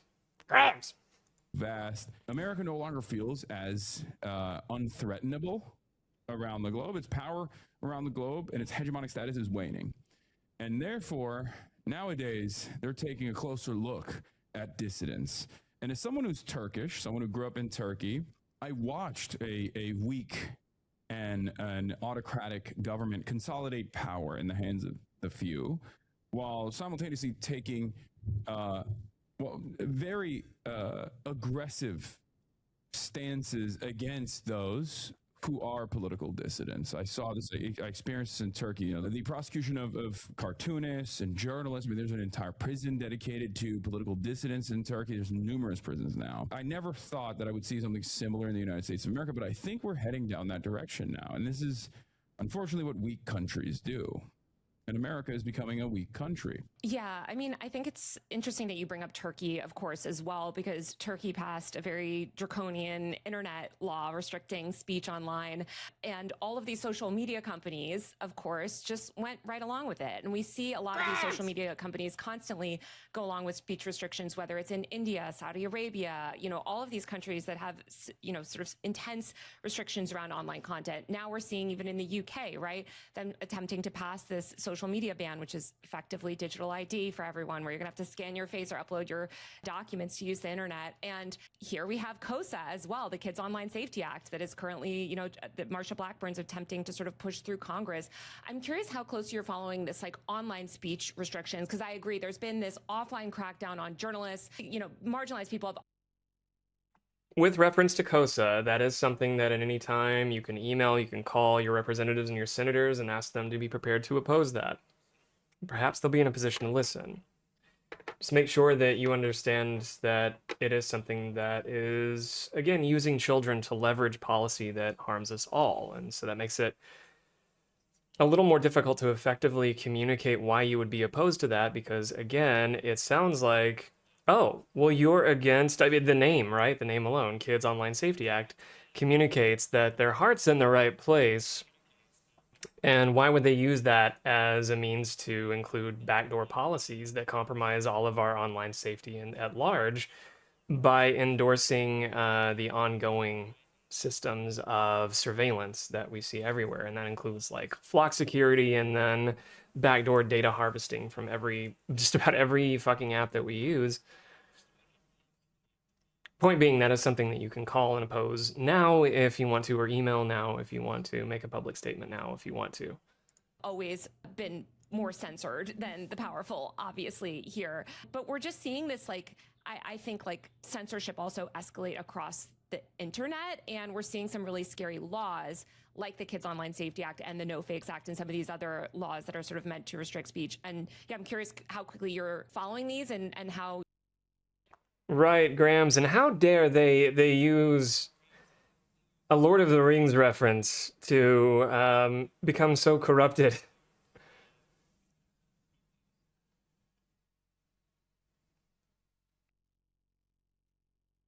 And toxic.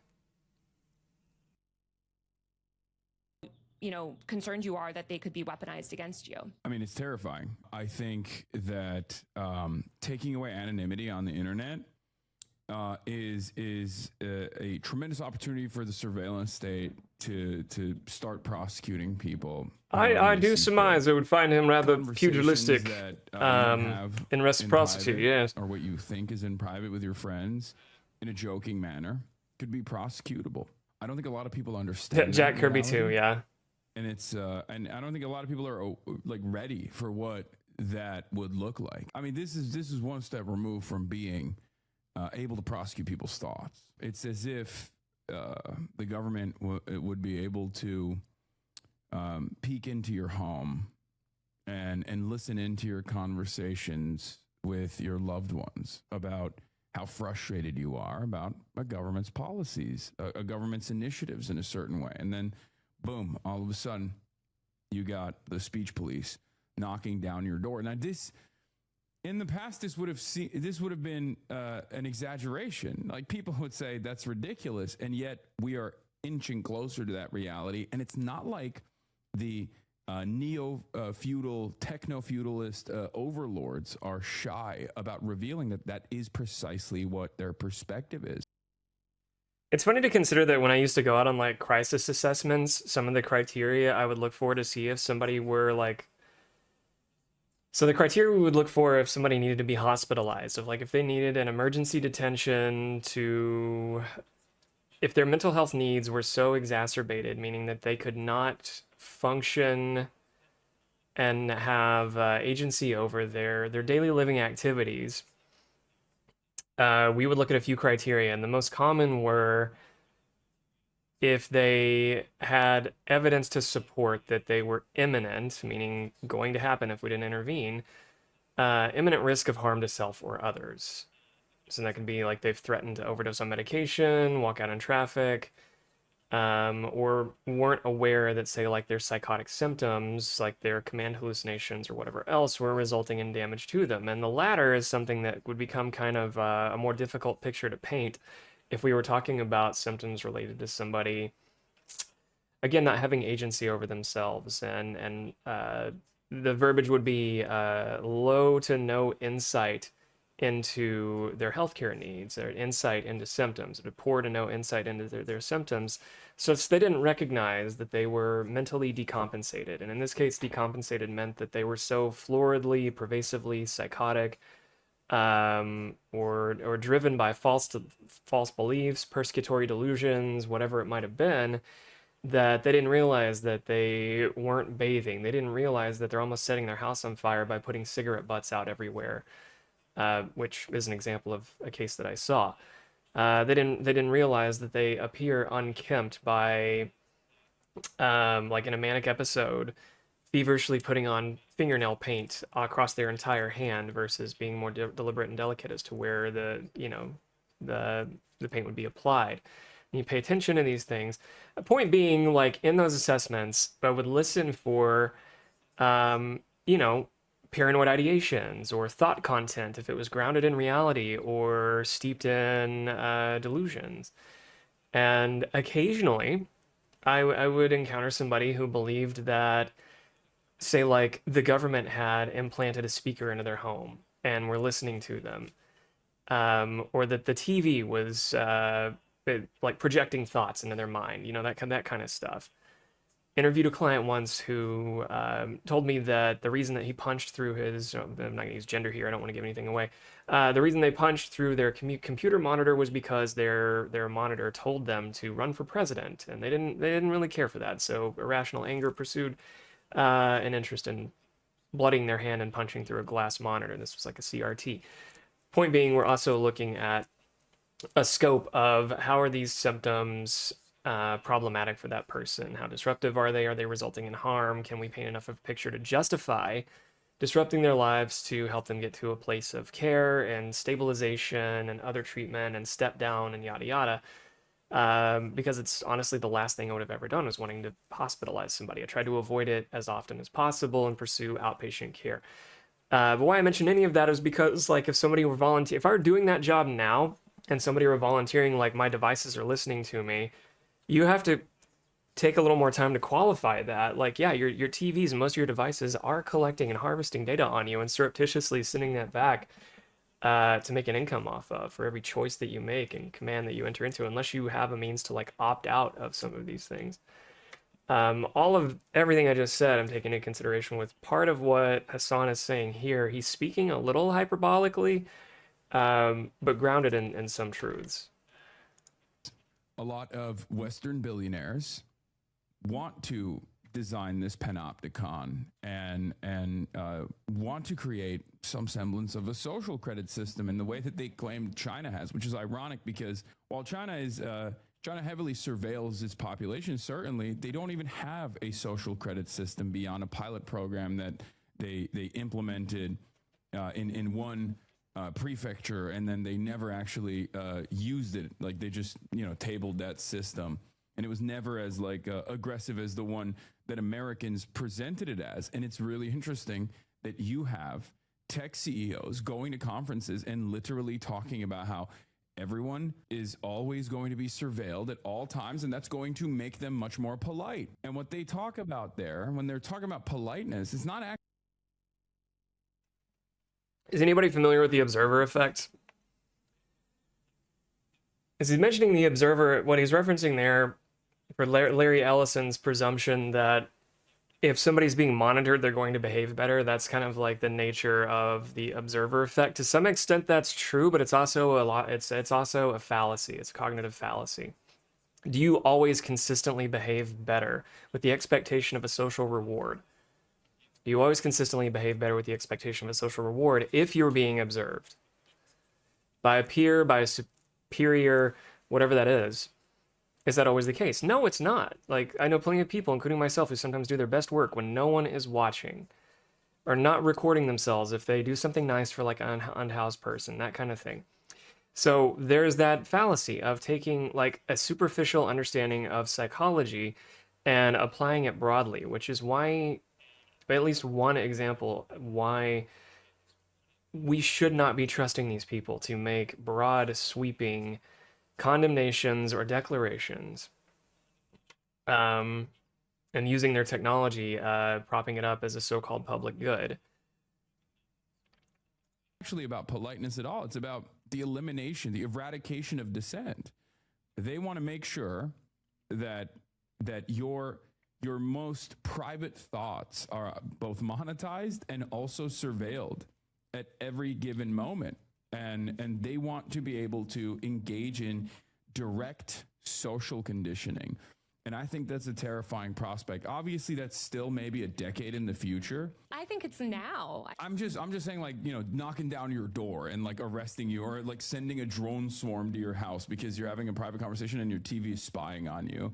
Because your TV is currently spying on you, but it's not actionable yet, is what I mean. I disagree. I mean, we have people like the woman in Virginia that was arrested just for being in an anti-ICE group chat. We have the government sending hundreds of subpoenas a week to these social media platforms to unmask anonymous accounts.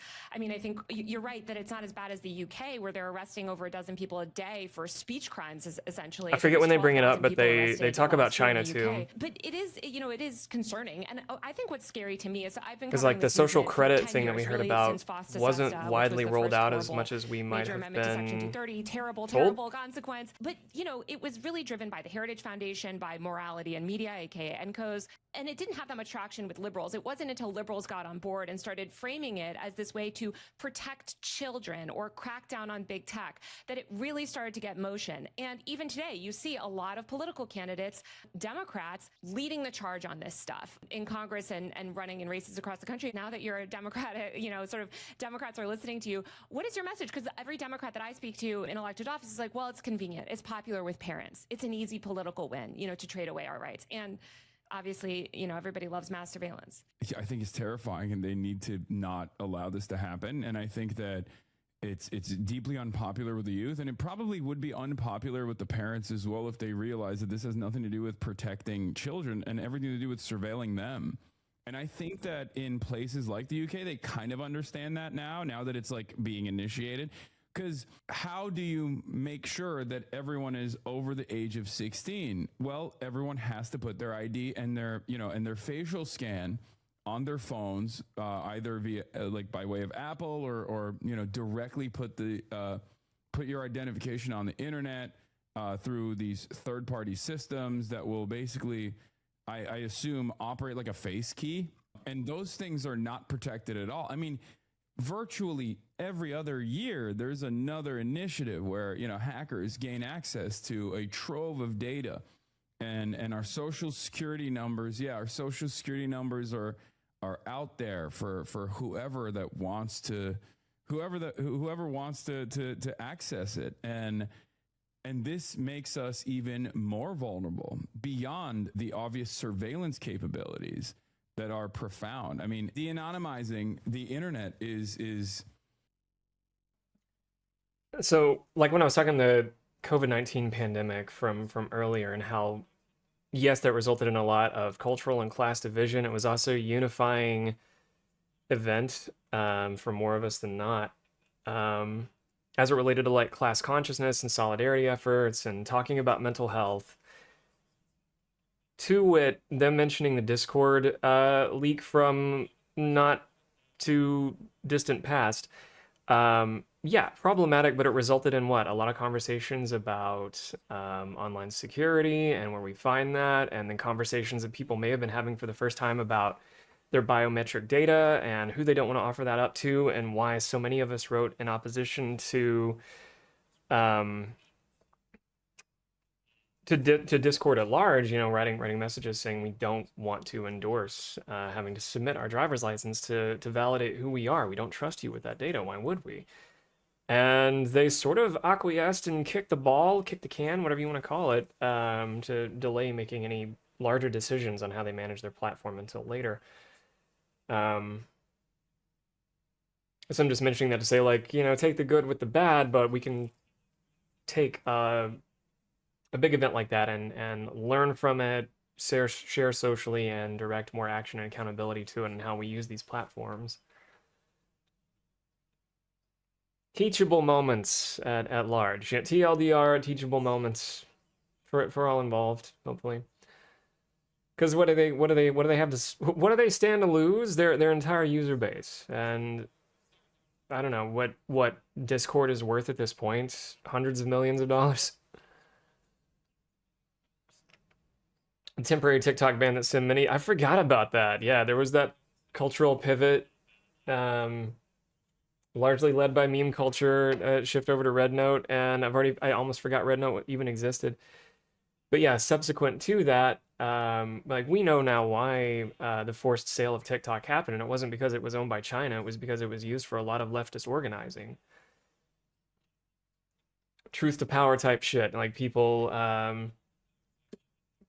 Code Pink, Unicorn Riot, whoever else, like showing up at protests and live feeds of plants and bad actors, and for that matter, showing demonstrators weren't largely violent, and so there was no way for media to put a spin on something to be politically motivated to debase or demonize, rather, their target audience of pick their malignment for the week, right? For still now, it's gone back to like wellness influencers and the like, and those who didn't know any better get to keep their TikTok shop. Going to make things very difficult. It's just like people kind of understand intrinsically what this feels like when we talk about flock cameras, when we talk about mass surveillance in public spaces, and how your face is not something you can hide, and they can associate that with your identity, and they can track you everywhere you go. And that creates an environment of fear amongst people. But when it comes to the internet, for some strange reason, they don't understand that surveillance is different than a surveillance in the meat space, surveillance in real life. Because at that point, they're basically figuring out what your thoughts are. They can create these unbelievably sophisticated psychographic profiles. And when I say they, I mean anyone can do this, right? Anyone that has access to this data that's readily available, that's either being sold in these marketplaces, or data that goes beyond that, very private data that goes beyond that, can just track you down and figure out with the exact same methodology that the McDonald's application uses to figure out when you're hungry, to figure out when you're angry, to figure out how they can manipulate you. And then you pair that up with like some of these AI initiatives that people talk about as far as social conditioning goes. These are, LLMs are mass adopted at this point. I love that he mentions like fast food apps, and then like my first thought is every grocery store app or like bonus points program that I was ever like, yeah, sure, I need that. Um, at the time, blissfully unaware of the overall implication of using that.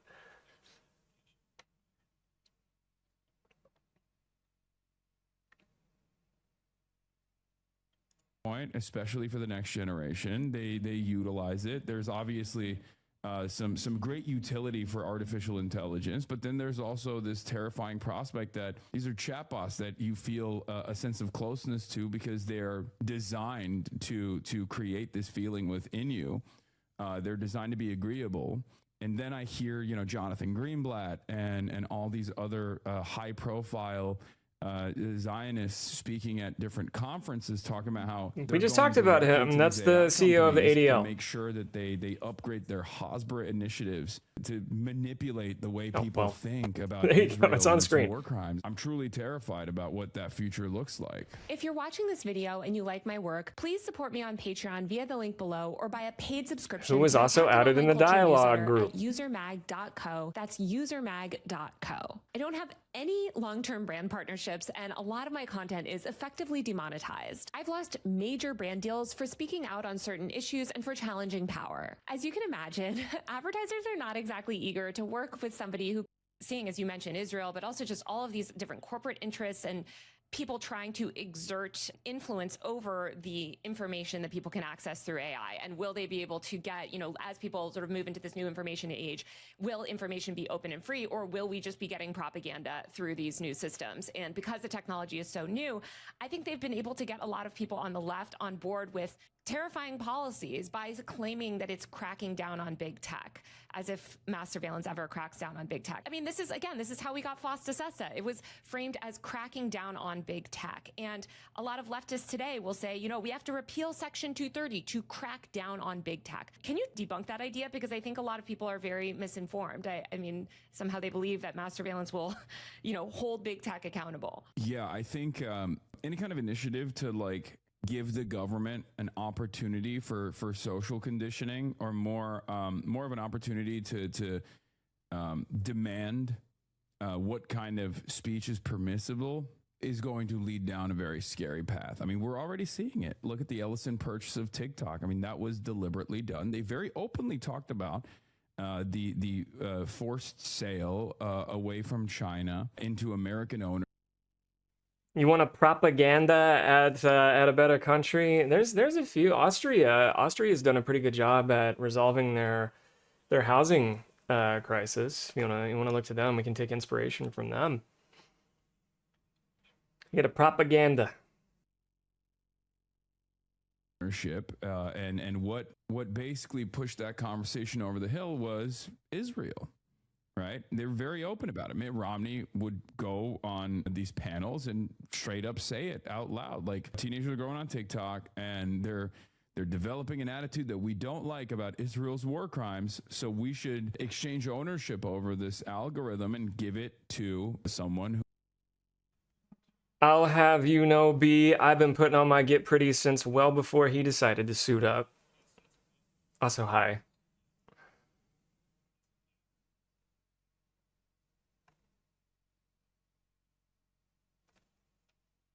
I'll have to find a stopping point for this before too long, because let's take another break. Who will manage it better. Someone who will actually engage in this mass social conditioning. And Ellison was right there, one of the biggest donors to the IDF.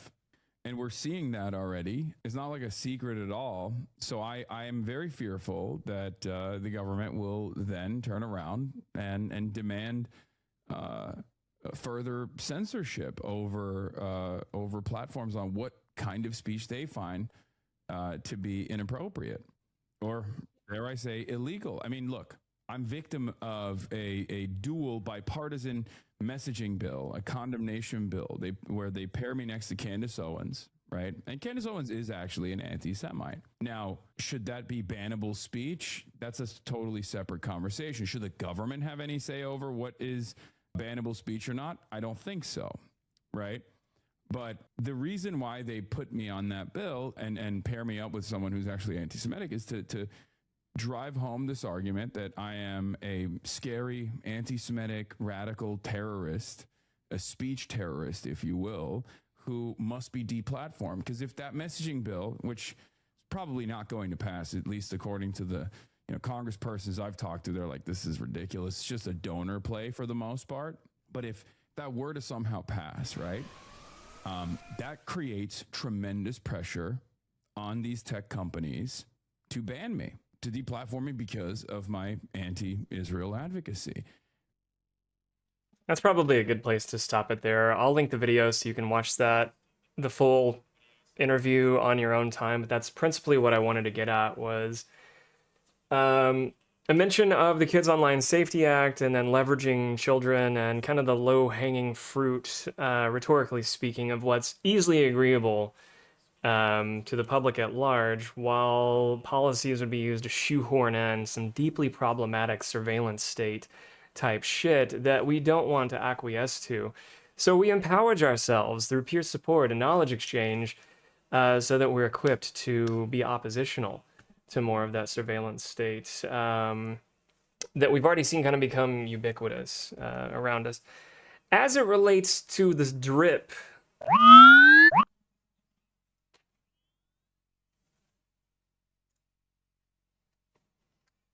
as mentioned, I've been putting on my gear pretty well before Hasan decided to become a suit guy, though I do listen to him enough to know that one of his rhymes and rationales for being a suit guy lately is because he's getting clipped. He's deliberately being watched more by the right and actually both sides of the aisle, centrist establishment, liberal media, and in addition to the right wing, looking for any opportunity to clip him out of context so they can have another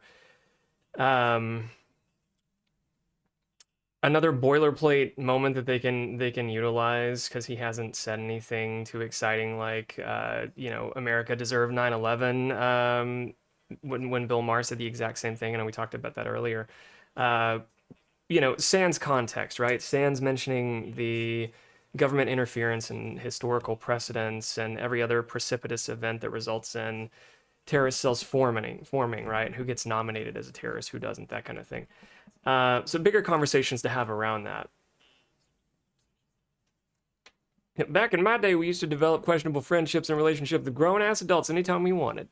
Nobody started surveilling us. Kids these days, too soft. That's right. We gotta toughen them up. Bonus points apps for different stores have come up on my mind as well when someone says they slap a sale on some products, but only if you use the app. Right, yeah, surreptitious data harvesting in the worst way.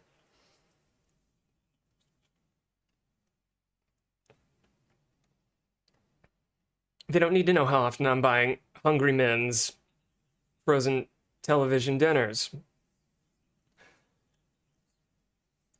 Or whatever else.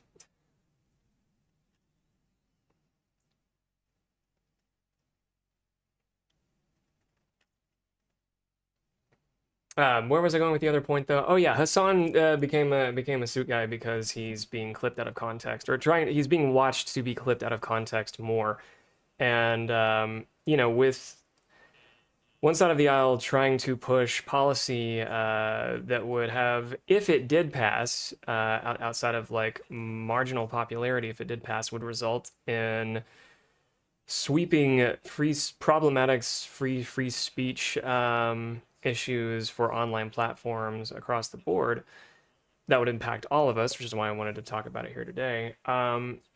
He's trying to look a little more, conventionally in the Western world, culturally presentable, which also ties back into the theme of the last few streams. We're talking about, mimetic markers of honor culture and looking respectful, and even down to our speech, trying to sound polite and presentable, and where we do and don't deviate from that, and where we make concessions and where we don't. Shout out to Apple for at least giving consumers some control over that. Right, at least some of the apps that we have, we can opt out. If we remember to get into the user settings, we can opt out of some data harvesting. It is time to take another break. It is time for me to tell you to scan your body meats from your toes to your tingles and identify any sensory needs you have to meet. If I can continue to be a part of them for the next couple of hours, thank you. I will see you in 3 minutes.